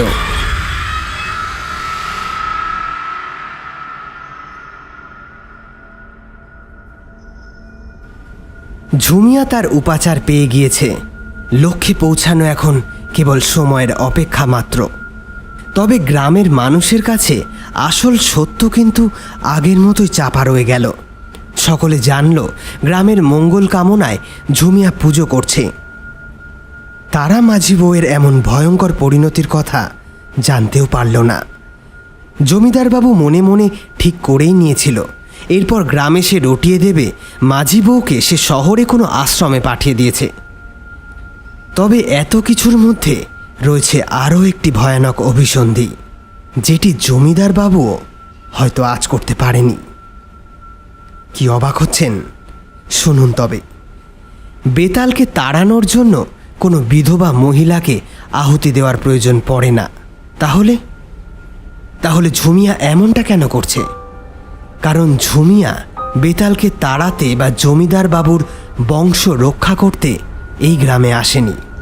সে এসেছে বেতালকে বশ করে নিজের শক্তি বানাতে। সেই হলদেটে কাগজের অন্তিম পদ্ধতি ছিল এটি, বেতাল বশীকরণ, যার জন্য প্রয়োজন সদ্য বিধবা হওয়া একটি জীবিত মহিলা, যার মধ্যে সে নামিয়ে আনবে চরম শক্তিশালী পিশাচ হাকিনীকে এবং তার দ্বারাই বশ করবে বেতালকে। তারপরে সে হয়ে উঠবে ঈশ্বরের সমতুল্য শক্তিশালী। শুধুমাত্র তার মনের এই ভয়ঙ্কর অভিসন্ধিকে চরিতার্থ করার লোভেই সে এই গ্রামে পা রেখেছে। বিগত কয়েক বছর ধরে সারা দেশ ঘুরে অনেক পরিশ্রম করে সেই হলদেটে কাগজে উল্লেখিত সমস্ত তন্ত্রবিদ্যা সে আত্মস্থ করেছে। বাকি কেবল এই একটি, এখন বেতালকে বশ করে তার জীবনের মূল লক্ষ্য সে পূর্ণ করতে চায়। বুদ্ধির জোরে ঝুমিয়া এত বছরে এমন অনেক কার্যসিদ্ধি করেছে, তাই এবারও তার কাজে যাতে কেউ বাধা হয়ে না দাঁড়ায় তাই বুদ্ধি করে ভয় দেখিয়ে গ্রামবাসীদেরকে ঘরের মধ্যে বন্দি করিয়েছে সে। তবে এবার ব্যতিক্রম ঘটেই গেল। ঝুমিয়ার সমস্ত কারসাজি আড়াল থেকে অনেকক্ষণ ধরে একজন দ্বিতীয় ব্যক্তি লক্ষ্য করছে। গ্রামের এক বৃদ্ধ পুরোহিত শ্যামানন্দ বাবু। গ্রামে আসার পর থেকেই তাকে লক্ষ্য করেছে সে। যেন ঝুমিয়ার ভাবগতিতে প্রথম থেকেই কোনো অশুভ ইঙ্গিত সে ধরতে পেরেছিল। তাই গ্রামের মানুষ সব চলে গেলেও সে এত সময় ধরে চণ্ডী মণ্ডপের মধ্যে বসে গোপনে সব কিছু দেখছিল। ঝুমিয়া চাতাল থেকে নেমে এসেছে, হাতে তার একটি লণ্ঠন, মুখে বিড়বিড় করে কিছু একটা পাঠ করল সে। সেই সাথে মাঝি বউও আস্তে আস্তে চাতালের উপরে উঠে দাঁড়ালো। একটি সাদা শাড়ি পরানো হয়েছে তাকে, ঘোমটা দিয়ে মুখটি ঢাকা। ঝুমিয়া এবার লণ্ঠন হাতে সামনের দিকে এগিয়ে চলল। মাঝি বউও চলল তার পিছু পিছু। তার মধ্যে যেন আর কোনো নিজস্ব সত্তা নেই। যন্ত্রচালিত পুতুলের মতো সে ঝুমিয়ার আদেশ মেনে তার সাথেই এগিয়ে চলেছে। সমস্ত গ্রাম যেন আজ ঘুমিয়ে আছে কোনো এক মন্ত্র বলে। গভীর রাতে দুই নারী মূর্তি এগিয়ে চলেছে গ্রামের মেঠো পথ ধরে। তবে অন্ধকারে গা ঢেকে তাদের পিছু পিছুও চলেছে আরও একজন, শ্যামানন্দ পুরোহিত। ঝুমিয়া যাতে কোনোভাবেই টের না পায় তাই অনেক দূর থেকে অনুসরণ করে নিঃশব্দে এগিয়ে চলেছে সে। তাকে জানতেই হবে এই জটাধারী সাধিকার আসল উদ্দেশ্যটি কী। ঝুমিয়ার কাঁধে রয়েছে একটি কালো ঝোলা। চণ্ডী মণ্ডপের সামনে পিশাচকে আহ্বান করা চলে না, তাই সে তার উপাচার সামগ্রী নিয়ে চলেছে গ্রামের শ্মশান ভূমিতে। এ গ্রামে যে এমন একটা পোড়ো শ্মশান আছে সেটা ঝুমিয়া হয়তো আগে থেকেই খবর নিয়ে এসেছে। এখানে এখন আর শবদেহ দাহ হয় না, তাই এই জায়গায় ঝুমিয়ার জন্য আদর্শ। এবার সে একটি উপযুক্ত স্থান বেছে নিয়ে তার কার্য শুরু করল। ঝোলা থেকে কিছু টুকিটাকি জিনিস বার করে মাটিতে রাখলো। তারপর তার মধ্যে থেকে বার করে আনলো দুটি কালো মোরগ। দেখলে সহজেই বোঝা যায় প্রাণী দুটি অনেক আগেই মারা গিয়েছে। এবার টকটকে লাল সিঁদুর দিয়ে মাটির উপরে একটা উল্টো করে ত্রিভুজ আঁকল। সেটার ওপর সোজা করে আর একটা ত্রিভুজ। দেখতে হলো অনেকটা 6 কোণা তারার মতো। তারাটিকে ঘিরে দিল আতপ চালের গুঁড়ো দিয়ে আঁকা প্রকাণ্ড এক বৃত্ত দিয়ে। দুটি ত্রিভুজ দিয়ে যে তারা আঁকা হয়েছে তার 6টি কোণে বিবিধ জিনিস রাখল, যেমন সাপের কাটা লেজ, ঘোড়ার খুর, শিশুর পাঁজরের হাড়, বানরের থাবা, বাদুড়ের মাথা, প্যাঁচার নখ ইত্যাদি। তারার পয়েন্টগুলো এবং বৃত্তচাপ মিলে আরও 6টি কোণ তৈরি করেছে। সেগুলিতে আঁকলো আরও নানান ধরনের চিহ্ন। এবার আরও অদ্ভুত দৃশ্য। মরা মোরগ দুটিকে 2 হাতে ধরে আকাশের পানে উঁচিয়ে শয়তানকে উদ্দেশ্য করে কিছু মন্ত্র পড়ল। তৎক্ষণাৎ দেখা গেল মোরগ দুটি ছটফট করছে। হঠাৎ করেই তাদের নিথর দেহে যেন প্রাণ ফিরে এসেছে। এবার মোরগ দুটিকে বৃত্তের মধ্যে আঁকা ওই ত্রিভুজ দুটির মাঝখানে জবাই করল। রক্তে ভেসে গেল মাটি। সেই সিক্ত মাটির ওপরে এবার মাঝি বউকে বসিয়ে দিল। ঝোলা থেকে এবার একটি আসন বার করে বৃত্তটির সামনে পেতে তার উপরে বসল সে। এবার সে বার করে আনলো একটি অদ্ভুত মূর্তি। মূর্তিটি সম্পূর্ণরূপে কালো। তার 2টি হাত, 2 হাতেই অজানা 2 সরীসৃপের মতো কিছু প্রাণীকে ধরে রেখেছে। মূর্তিটির মধ্যে পুরুষ এবং স্ত্রী উভয়ের বৈশিষ্ট্যই বর্তমান, তবে মুখটা ছাগলের মতো। মাথায় 2টি শিং সোজা হয়ে ওপরে উঠে পিছনের দিকে বেঁকে গিয়েছে। জিনিসটা 1 মিটার কিংবা তার থেকে একটু বেশি লম্বা হবে হয়তো। এবার সে মূর্তিটিকে বৃত্তের মধ্যে রাখল। তারপর আরবি ভাষায় শুরু করলো মন্ত্রপাঠ।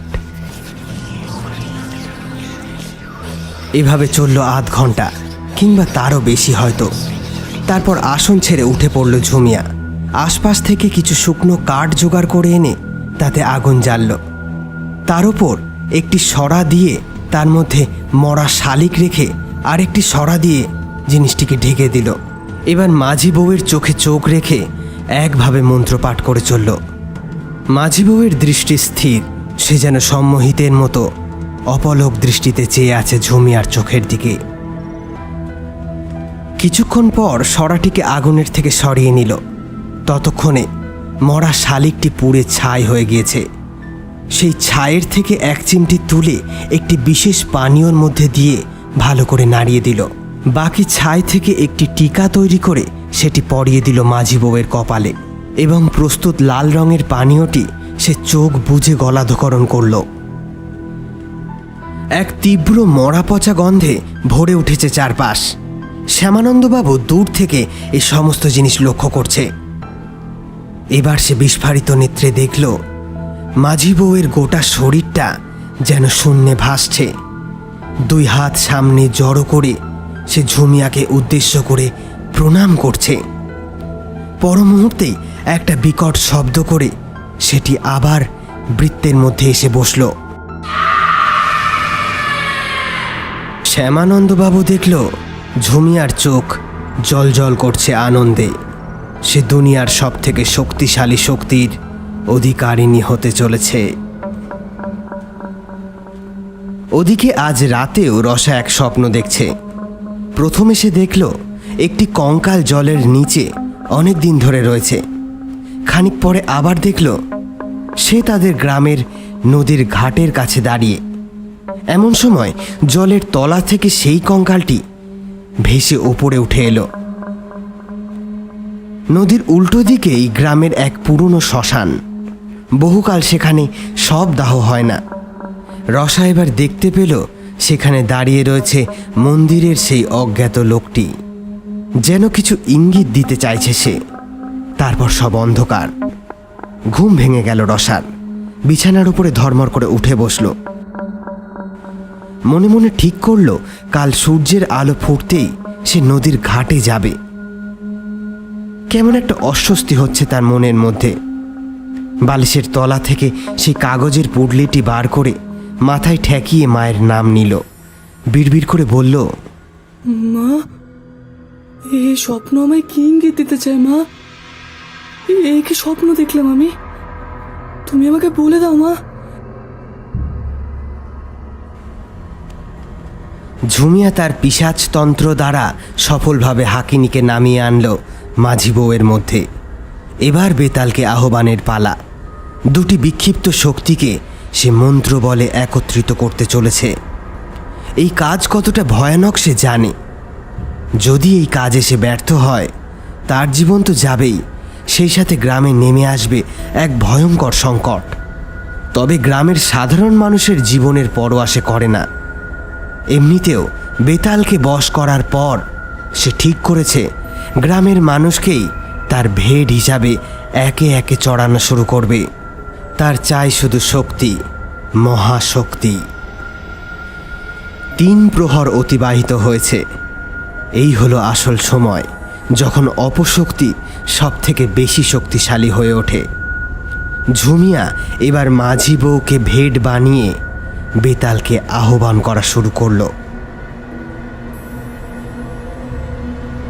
শ্যামানন্দবাবু একটা ঝোপের আড়ালে বসে সমস্তটাই প্রত্যক্ষ করছে। নিস্তব্ধ চরাচর, কোথাও ঝিঝি পোকা কিংবা কোনো রাত চড়া পাখির ডাকটুকুও নেই। আগামীকাল পূর্ণিমা, তাই চাঁদের প্রকাশ গোটা শ্মশান ভূমিকে আলোয় ভাসিয়ে রেখেছে। সেই আলোতে ঝুমিয়াকে স্পষ্ট দেখা না গেলেও মাঝি বউয়ের সাদা শাড়িতে আলোটি যেন বিচ্ছুরিত হচ্ছে। তবে তাকে এখন মাঝি বউ বলা চলে না। তার চোখের কালো মণি বিলুপ্ত প্রায়। সাদা অংশে মিশেছে লাল রক্তের আভা। গোটা মুখ জুড়ে ফুটে উঠতে শুরু করেছে কালো কালো ছোপ। সাক্ষাৎ নরকের জীব যেন। এক বিশেষ দ্বার দিয়ে কোনো মন্ত্র বলে পৃথিবীতে পদার্পণ করেছে সে। সাপদের মতো ওত পেতে বসে আছে তার শিকারের জন্য। ঝুমিয়া এবার প্রজ্বলিত অগ্নিকুণ্ডে মাঝি বউয়ের একটি আঙুল কেটে সেই রক্ত আহুতি দিল। তৎক্ষণাৎ খানিক দূরেই মাটির উপর একটি বাতাস পাক খেতে শুরু করেছে। বাতাসটি পাক খেতে খেতে ধুলোবালি সমেত সোজা ওপরের দিকে উঠতে লাগলো। ইতিমধ্যে ঝুমিয়া তার নিজের আসন ছেড়ে উঠে দূরে স্তূপাকারে পড়ে থাকা কিছু পোড়া কাঠের পিছনে গিয়ে লুকিয়েছে। আকাশ বাতাস ধ্বনিত করে শুরু হয়েছে সেই বিকট অট্টহাসি। কিছু দৈত্যের মতো কালো মেঘ কোত্থেকে ভেসে এসে চাঁদের প্রকাশকে যেন গিলে খেল। মুহূর্তের মধ্যে এক নিকষ কালো অন্ধকারে ঢেকে গেল চারিপাশ। রাশি রাশি ধূলিকণা পাক খেতে খেতে একটি আবছা অবয়ব গঠন করছে। তারই মধ্যে একটু একটু করে ফুটে উঠতে লাগলো ভোলা পাগলার সেই অস্থি চর্মসার দেহ। আগমন ঘটেছে বেতালের।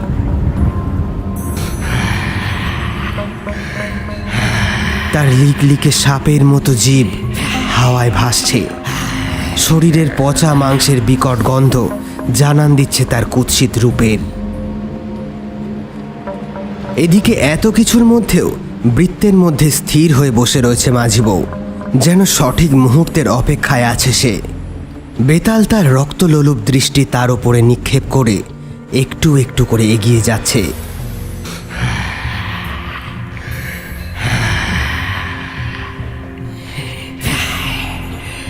ঝুমিয়া শ্মশানে এসে প্রথমেই একটি বড় জায়গা নিয়ে লাল রঙের গুঁড়ো দিয়ে একটি বৃত্ত অঙ্কন করে নিয়েছিল। তারই মধ্যে সে হাকিনীকে আহ্বান করার যাবতীয় প্রক্রিয়া সম্পন্ন করেছে। তবে বেতালকে বশ করে তার সমস্ত শক্তিকে ঝুমিয়ার অধীনস্থ করতে হাকিনীর একটি শরীরের প্রয়োজন ছিল। ঝুমিয়া তাই হাকিনীর কাছে মাঝি বউকে আহুতি দিয়েছে।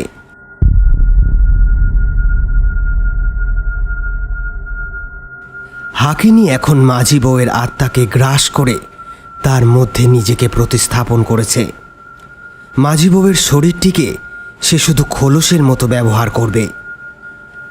বড় সেই বৃত্তের মধ্যে আতপ চালের বানানো ছোট বৃত্ত, যার মধ্যে এখনও স্থিরভাবে মাথা নিচু করে বসে রয়েছে হাকিনী। ওদিকে এক বিশাল রক্ত পিপাসা নিয়ে ধীরে ধীরে এগিয়ে আসছে বেতাল।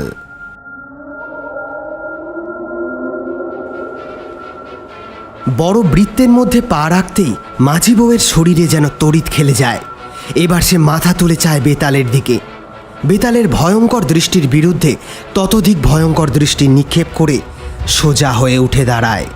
তৎক্ষণাৎ বেতাল তার লম্বা জিহবা দিয়ে মুহূর্তের মধ্যে আষ্টে পিষ্টে পেঁচিয়ে ফেলে মাঝি বউয়ের গোটা শরীরটিকে। এক মুহূর্ত বিলম্ব, পরক্ষণেই মাঝি বউয়ের শরীরটি কালো ধোঁয়ায় পরিণত হয়ে বেতালের জিহবার নাকপাশ থেকে অতি সহজে বেরিয়ে শূন্যে উঠে যায়। পর মুহূর্তেই শূন্যে সেই কালো ধোঁয়া আবারও মাঝি বউয়ের রূপ ধারণ করে। এবার তার মুখে এক পৈশাচিক হাসি, চোখ দিয়ে ঠিকরে বেরোচ্ছে জ্যোতি। বেতাল তৎক্ষণাৎ নিজেকে ধূলি ঝড়ে পরিণত করে হাকিনীকে ঘিরে ধরে। প্রবল সেই ঝড়, তার কেন্দ্রস্থলে হাকিনীকে নিয়ে লাট্টুর মতো ঘুরতে থাকে বেতাল। আকাশ বাতাস কাঁপিয়ে শোনা যায় সেই অট্টহাসি। মাঝি বউকে আর দেখা যাচ্ছে না। বেতাল ধুলোরাশির মধ্যে তাকে ঢেকে ফেলেছে। ঘুরতে ঘুরতে ঝড়টি এবার তার আকার ছোট করতে শুরু করেছে। বেতাল যেন গিলে খেতে চাইছে হাকিনীকে। ধূলি ঝড়ের মধ্যে একটু একটু করে বিলীন হতে চলেছে হাকিনীর অস্তিত্ব। বেতালের হাসির ঝঙ্কার যেন আরও বাড়তে লাগলো। বেতাল সর্বশক্তিমান প্রেত, তাকে বশ করা অত সহজ নয়। তবে ঝুমিয়ার তৈরি করা সেই গণ্ডির মধ্যে হাকিনীর শক্তিও সর্বোচ্চ। ধূলি ঝড়টি ঘুরতে ঘুরতে কখন যেন সেই ছোট বৃত্তটির মধ্যে এসে উপস্থিত হয়েছে। সেই সাথে দৃশ্যও যেন বদলে গেল এক লহমায়। দেখা গেল বৃত্তের মধ্যে দুই হাত প্রসারিত করে দাঁড়িয়ে রয়েছে মাঝি বউয়ের শরীর ধারণকারী হাকিনী। হা করে বিশাল পাক খেয়ে ঘুরতে থাকা সেই ধূলিঝড়কে সে মুখের মধ্যে ঢুকিয়ে নিচ্ছে। ঘুরতে থাকা সেই বাতাসে শেষবারের মতো ফুটে উঠল ভোলা পাগলার মুখ। সে হাকিনীর করাল গ্রাস থেকে বেরিয়ে আসার প্রবল চেষ্টা করে ঝুপ করে তার মুখের মধ্যে বিলীন হয়ে গেল। চারিপাশ আবার শান্ত। মাঝি বউ ধীর স্থিরভাবে বসে পড়ল সেই গোল গণ্ডির মধ্যে। এক বিশাল প্রলয়ঙ্কর রাতের অবসান। পূবের আকাশে ইতিমধ্যে রং ধরেছে। শ্যামানন্দ পুরোহিত যেন কাঠ হয়ে গিয়েছে জমে। গোটা রাত ধরে ঝোপের আড়ালে বসে কি দেখল সে? মাঝে মাঝে তার মনে হচ্ছিল সে কি বাস্তবের মাটিতে আদেও দাঁড়িয়ে আছে, নাকি এক ভয়ঙ্কর কল্পনার জগৎ গিলে খেয়েছে তার চিন্তন মননকে। এবার সে দেখল ঝুমিয়া হাতে একটি কাচের শিশি নিয়ে মন্ত্র পাঠ করতে করতে বাইরে বেরিয়ে এলো। মাঝি বউয়ের সামনে এসে লাল সেই বৃত্তের মধ্যে শিশিটিকে রাখল। চোখ বন্ধ করে শয়তানের নাম নিয়ে বিড়বিড় করে আরও কী সব মন্ত্র পড়ল। কয়েক মুহূর্ত পর দেখা গেল এক বিকট কালো ধোঁয়া মাঝি বউয়ের চোখ নাক মুখ থেকে বেরিয়ে আসছে এবং সেটি সোজা গিয়ে ঢুকছে সামনে রাখা ওই কাচের বোতলের মধ্যে। সমস্ত ধোঁয়াটুকু ঢুকে যেতেই ঝুমিয়া মন্ত্র পাঠ করতে করতে শিশির ঢাকনাটি লাগিয়ে দিল। ওদিকে রসা সকাল হতেই বাড়ি থেকে বেরিয়ে পড়েছে। আজ তার উপরে এক বিশেষ কাজের ভার। ভোরবেলা আবারও সে আজ স্বপ্ন দেখেছে। সেখানেই এই বিশেষ কাজের আদেশ পেয়েছে সে। আজ তার স্বপ্নে যে স্বয়ং মা কালী তাকে দেখা দিয়েছেন। বয়সে ছোট হতে পারে, কিন্তু ভীতু সে নয়। আপ্রাণ চেষ্টা করবে সে। রসা বাড়িতে কিছু না জানিয়ে সোজা হেঁটে চলল নদীর ঘাটের দিকে। ঝুমিয়া পরম তৃপ্তিতে দুই হাত প্রসারিত করে উদীয়মান সূর্যের চোখে চোখ মিলিয়ে চিৎকার করে বলতে লাগলো,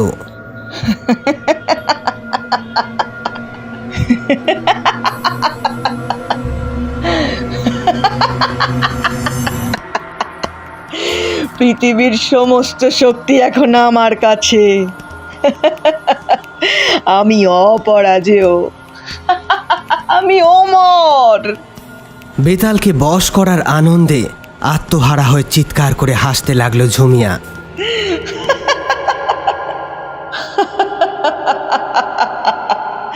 ঈশ্বর এখন আমার সামনে মাথা নত করতে বাধ্য। এখন এমন কোনো শক্তি নেই যা আমাকে পরাজিত করতে পারে।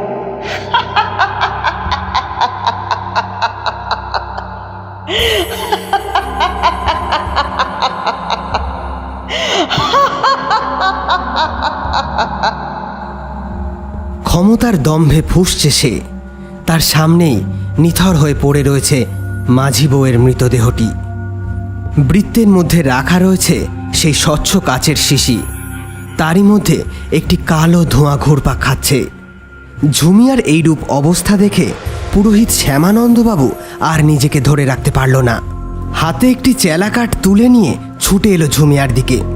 শয়তানি! নিজের স্বার্থ সিদ্ধির জন্য নিরীহ মানুষের প্রাণ নিতেও তোর হাত কাঁপে না। ইয়া! ঝুমিয়া তখন আত্মকর্মে সাফল্যের সন্তুষ্টিতে একেবারে মশগুল। তাই শ্যামানন্দবাবুর এই অতর্কিত হামলার জন্য সে একেবারেই প্রস্তুত ছিল না। আর কেউ যে শ্মশানে থাকতে পারে সেটা হয়তো সে আশাই করতে পারেনি। তাই দ্বিতীয় কোনো ব্যক্তির গলার শব্দ শুনে ঝুমিয়া চমকে উঠে পিছনে ফিরল। তৎক্ষণাৎ শ্যামানন্দবাবুর ছুরি দেওয়া কাঠটি এসে আঘাত করে ঝুমিয়ার দেহে। সতর্ক হওয়ার কোনো রকম সুযোগ না পাওয়ায় ঝুমিয়া টাল সামলাতে না পেরে পড়ে যায়। সেই সাথে ভাগ্য যেন মুচকি হেসে ঝুমিয়ার সাথে পরিহাস করে ওঠে। তার পিঠের চাপে বৃত্তের মধ্যে রাখা কাচের শিশিটি ভেঙে চুরমার হয়ে যায়। মুহূর্তের মধ্যে তার মধ্যে থেকে কালো ধোঁয়া বেরিয়ে বাতাসে মেশে। ঝুমিয়া একটু সামলে উঠে এক আগ জ্বলন্ত দৃষ্টি শ্যামানন্দবাবুর দিকে নিক্ষেপ করে কিছু বলতেই যাবে, এমন সময় কালো মেঘের থেকেও ততোধিক কালো একটি বাতাস দ্রুত বেগে ধেয়ে এসে ঝুমিয়াকে শূন্যে তুলে নেয়।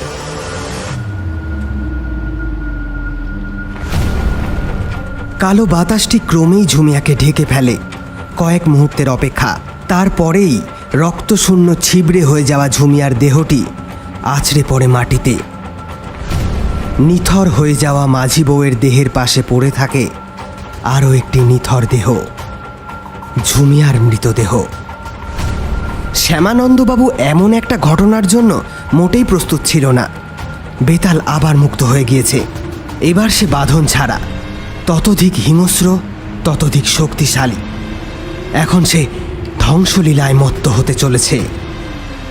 কালো ধোঁয়াটি ঘুরপাক খেতে খেতে ছুটে চলল জমিদার বাবুর বাড়ির দিকে। ওদিকে রসা নদীর ঘাটে এসে পৌঁছেছে।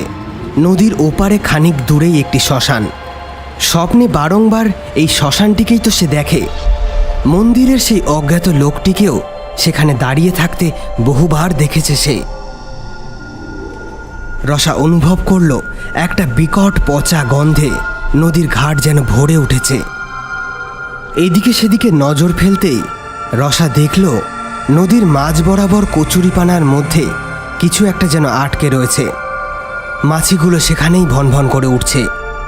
কচুরি পানার মধ্যে আটকে রয়েছে কয়েকদিনের পুরনো পচা গলা ভোলা পাগলার অস্থি চর্মসার মৃতদেহ। জিনিসটাকে দেহ না বলে কঙ্কাল বললেও বোধহয় ভুল হবে না। রসা প্রথমটাই একটু ঘাবড়ে গেল। কিছুক্ষণ দাঁড়িয়ে চোখ বন্ধ করে মা ভবতারিণীকে স্মরণ করে নিল। মন শক্ত করল। কি করতে হবে তাকে সে জানে। কোনো রকম সময় নষ্ট না করে রসা জলে নেমে পড়ল। নামার আগে পাড় থেকে সে একটি লম্বা লাঠি নিয়ে নিয়েছিল। এবার সে সাঁতরে কচুরিপানার কাছাকাছি গিয়ে লাঠি দিয়ে খুঁচিয়ে দেহটিকে বাইরে বের করে আনল। রসা এক হাত দিয়ে কঙ্কালসার দেহটির একটি হাত ধরে অপর হাত দিয়ে সাঁতরে উল্টো দিকের পাড়ের উদ্দেশ্যে এগোতে লাগল। ওদিকে লোয়াদা গ্রামে বেতাল মৃত্যুলীলায় মত্ত হয়েছে। জমিদার বাবু এবং তার পুত্র রক্তিমকে সে নির্মম মৃত্যু দান করেছে, কিন্তু তবুও তার জিঘাংসা কমেনি। এখন সে পুরো গ্রামকে ধ্বংস করে তবেই শান্ত হবে। কিন্তু তার এই কাজে এখনও একজন বাধা দেওয়ার চেষ্টা করছে, শ্যামানন্দ পুরোহিত। সে গ্রামের মাঝে একটি কালো শিলা স্থাপন করে শিলার ওপরে সিঁদুর দিয়ে 3টি চোখ আঁকিয়ে পুজোয় বসেছে। ওম কালী কালী মা কালী কালিকা পরমেশ্বরী এই একমাত্র বাধা। এখন একে ধ্বংস করতে পারলে বেতাল তার প্রলয়ঙ্কর তাণ্ডব চালাতে পারবে গ্রামে।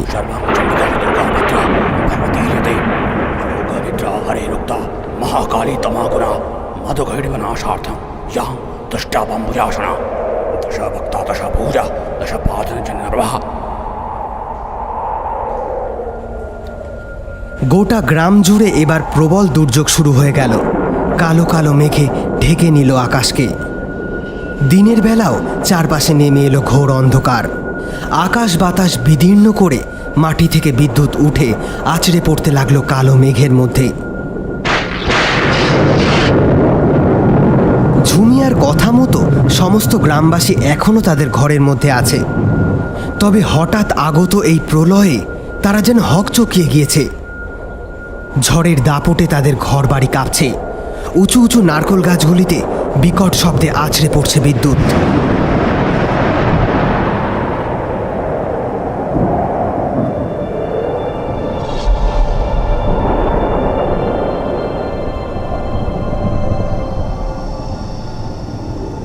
ওদিকে রসা ভোলা পাগলার মৃতদেহটিকে নিয়ে প্রায় পৌঁছে গিয়েছে। এমন সময় জলের মধ্যে লতা পাতাগুলি যেন জেগে উঠল। রসার হাত পা পেঁচিয়ে ধরে তাকে টানতে লাগলো নিচের দিকে। সেই সাথে ভোলা পাগলার দেহটি ক্রমেই জলের নিচে চলে যাচ্ছে। সময়ের সাথে সাথে জলের নিচের উদ্ভিদগুলি যেন ধীরে ধীরে আরও জড়িয়ে পেঁচিয়ে ধরতে লাগলো রসার সমগ্র দেহটা। অনেক ছটফট করেও সে কিছুতেই আর ওপরের দিকে উঠতে পারছে না। ধীরে ধীরে ফুরিয়ে আসছে তার প্রাণবায়ু। ক্রমশ নিস্তেজ হয়ে পড়ছে সে। ओम काली काली महाकाली कालिका परमेश्वरी सर्वांतकरे देवी नारायणी नमस्तुते। এদিকে কালো শিলার সামনে বসে প্রবল ঝড়ের মধ্যে মা কালীর মন্ত্র আওড়ে চলেছে শ্যামানন্দ পুরোহিত। ঝড়ের সমস্ত তোড় যেন ক্ষণে ক্ষণে আছড়ে পড়ছে তার উপর।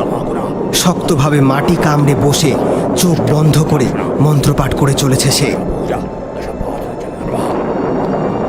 শ্যামানন্দের সামনে এবার সশরীরে আবির্ভাব ঘটল বেতালের। আজ আকারে সে আরও বড়। মুখে চকচকে ধারালো দাঁত, লকলকে জিভ থেকে ঝরছে তাজা রক্ত। কিছুক্ষণ পূর্বেই এই জিভ দিয়ে জমিদার বংশের রক্ত শুষে খেয়ে তাদেরকে নির্বংশ করেছে সে। জিভটি বিষধর সাপের মতো ফনা তুলে হাওয়ায় ভাসছে।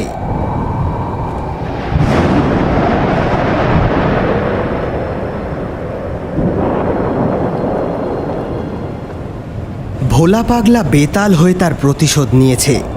তবে এখন তার মধ্যে প্রবেশ করেছে শয়তানের শক্তি।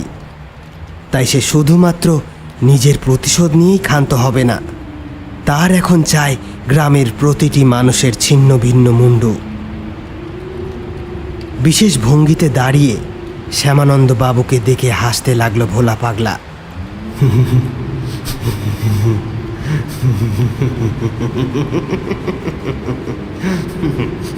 তার রক্তলোলুপ জীবটি প্রস্তুত হচ্ছে পুরোহিতের দেহকে ছিন্ন ভিন্ন করতে।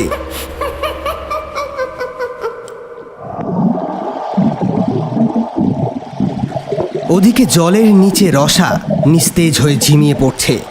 তার চোখে নেমে আসছে মৃত্যুর সর্বগ্রাসী অন্ধকার। ভোলা পাগলা একটু একটু করে হাসতে হাসতে এগিয়ে আসছে শ্যামানন্দ পুরোহিতের দিকে।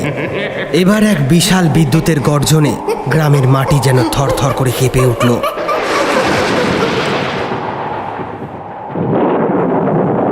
শ্যামানন্দ পুরোহিত এবার ভোলা পাগলার চোখে চোখ রেখে মন্ত্র পাঠ করে চলল। दशा भक्ता दशा पूजा दशा पादनजनर्वाह विशालाय राजमाना त्रिंशल्लमाश्ला स्फुरत्तग्नष्टाया भीमरूपाभिमो रूपथोभागकान्तिरंथा प्रतिष्ठा महा। এই যেন এক প্রবল স্পর্ধার বিরুদ্ধে গর্জে ওঠা আরও এক স্পর্ধা। তবে পুরোহিত কেবল সাধারণ মানুষ, অন্যদিকে ভোলা পাগলা অলৌকিক শক্তির অধিকারী এক প্রেত। তাই পুরোহিতের সেই মন্ত্র পাঠে বিশেষ কিছু কাজ হলো না। বেতাল এক ভয়ানক গর্জন করে ছো মেরে পুরোহিতের গোটা দেহটিকে শূন্যে তুলে পাক খাইয়ে এক মোক্ষম আছাড় মারল মাটিতে।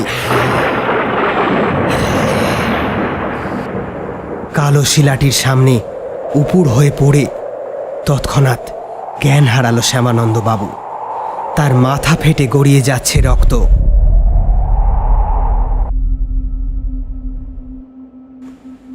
জলের নিচে নিথর হয়ে পড়ে আছে রসা।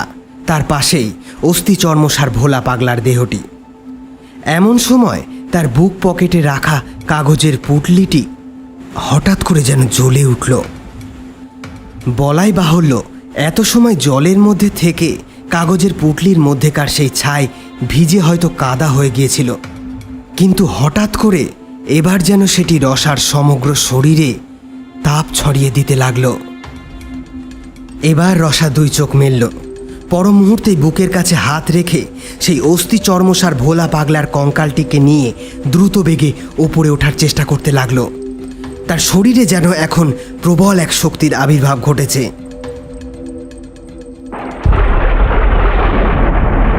শ্যামানন্দবাবুর মাথা ফেটে রক্ত গড়িয়ে চলেছে। সেই অবস্থাতেই অবচেতন মনে সে বিড়বিড় করে বলল, মা গো, তুমি রক্ষা করো মা, রক্ষা করো মা। কিছুক্ষণের মধ্যেই কঙ্কালসার পচা গলা দেহটিকে পাড়ে ঠেলে তুলল রসা। এরপর তাকে কি করতে হবে সেটা সে বিলক্ষণ জানে। ভোরের স্বপ্নে মা স্বয়ং তাকে নির্দেশ দিয়েছে। তার এই কাজের সাথে জুড়ে আছে নাকি অনেক নিরীহ মানুষের জীবন। তাই যে করে হোক রসা জীবন দিয়ে তার দায়িত্ব পালন করবে।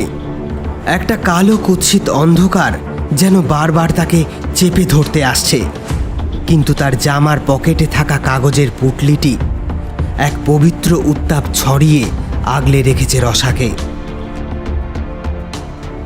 শ্যামানন্দ বাবুর শরীরটিকে ছিঁড়ে খুঁড়ে খাওয়ার জন্য প্রস্তুত হয়ে বেতাল এক লাফ দিতেই এক প্রবল জ্যোতি যেন বিরত করল তাকে। ততক্ষণে পুরোহিতের মাথা ফেটে রক্ত গড়িয়ে গিয়ে কালো শিলাটিকে স্পর্শ করেছে, আর সেই শিলা থেকেই নির্গত হয়েছে এই জ্যোতি। তার প্রভাবেই বেতাল ছিটকে গিয়ে পড়েছে দূরে। রসা আর দেরি না করে মাটি খোঁড়ার জন্য আশেপাশের থেকে একটি কাঠ জোগাড় করল। সেটিকে কোদালের মতো ব্যবহার করে তার ছুচালো অংশ দিয়ে মাটি খুঁড়তে শুরু করলো সে।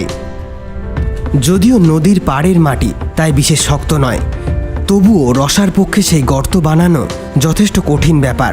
কিন্তু তাকে হার মানলে চলবে না। তার হাতে বেশি সময় নেই। দ্রুত হাত চালাতে লাগলো রসা। খানিক সময় খোঁড়াখুড়ি করার পর সে তৈরি করে ফেললো একটি বড় ধরনের গর্ত। পচা গলা মৃতদেহটিকে টেনে নামিয়ে আনলো সেই গর্তের মধ্যে। তারপর মাটি দিয়ে গর্তটি বোঝাই করতে লাগলো। ধীরে ধীরে ঢাকা পড়তে লাগলো ভোলা পাগলার অস্থি চর্মসার কঙ্কাল দেহটি। বেতাল এবার রাগে আরো বিশাল দেহ ধারণ করে সেই জ্যোতির ওপরে ঝাঁপিয়ে পড়তে গেল, কিন্তু ততক্ষণে রসা তার পকেট থেকে কাগজের পুঁটলিটি বার করে রেখে দিয়েছে সদ্য সমাধিস্থ ভোলা পাগলার দেহের ওপর। তৎক্ষণাৎ বেতালের সমগ্র দেহটি ভস্মে পরিণত হলো। তারপর সেই ভস্ম হাওয়ার সাথে মিশে শিলা থেকে নির্গত আলোর জ্যোতির মধ্যে একটু একটু করে বিলীন হয়ে গেল। মাথার ওপর থেকে কালো কালো দৈত্যাকার মেঘগুলিও ইতিমধ্যে কখন জানি সরে গিয়েছে। সূর্যের কিরণ স্পর্শ করেছে গ্রামের মাটি। এক লহমায় থেমে গিয়েছে চারিপাশের দুর্যোগ। বেতালের ভস্ম নিজের মধ্যে বিলীন করে আলোর জ্যোতিটিও কখন জানি সমাহিত হয়ে গিয়েছে সেই কালো শিলার মধ্যে। শ্যামানন্দবাবু মাথায় হাত বোলাতে বোলাতে উঠে বসল। যে আঘাত সে পেয়েছিল তাতে তার বেঁচে থাকার কথা নয়। মা স্বয়ং হয়তো তাকে রক্ষা করেছে। একবার চোখ বন্ধ করে সে মায়ের নাম নিল। তৎক্ষণাৎ তার দৃশ্যপটে ফুটে উঠল একটি বাচ্চা ছেলের মুখ। কাগজের পুঁটলিটি ভোলা পাগলের সমাধিস্থ দেহের ওপরে রেখে ফিরে আসার সময় রসার বেশ কষ্টই হচ্ছিল। তবে কি করবে সে? স্বপ্নের মধ্যে মা তো এমনটাই আদেশ দিয়েছিল তাকে। তবে সে মনে মনে ঠিক করল, মন্দিরে আবার যদি কখনো সেই অজ্ঞাত লোকটির দেখা সে পায়, ওনার থেকে এমন কাগজের পুঁটলি আবার সে চেয়ে নেবে, কিন্তু নিজেকে রক্ষা করার জন্য নয়। মায়ের ওই প্রসাদী ছায় নিজের কাছে রাখলে যেন এক পরম তৃপ্তি অনুভব করে সে। আপনারা শুনছিলেন আমার কাহিনী অবলম্বনে বেতাল। গল্পটি কেমন লাগলো কমেন্ট বক্সে জানিয়ে যেতে ভুলবেন না। ভালো লাগলে অবশ্যই সাবস্ক্রাইব করবেন এবং শেয়ার করবেন। তাছাড়া কমেন্টস করে জানাতে পারেন যে সমস্ত প্রশ্নগুলি গল্প শোনার পর আপনাদের মনে উকি দিয়েছে। আজকের সমগ্র পর্ব পরিচালনায় গল্পকথা, পোস্টার ডিজাইনিং এবং সাউন্ড এডিটিংয়ে আমি অয়ন। আজ এখানেই শেষ করছি। পরবর্তী সপ্তাহে হাজির হব আরও রোমহর্ষক কোনো গল্প নিয়ে। ততক্ষণ সুস্থ থাকুন, শুনতে থাকুন গল্পকথা।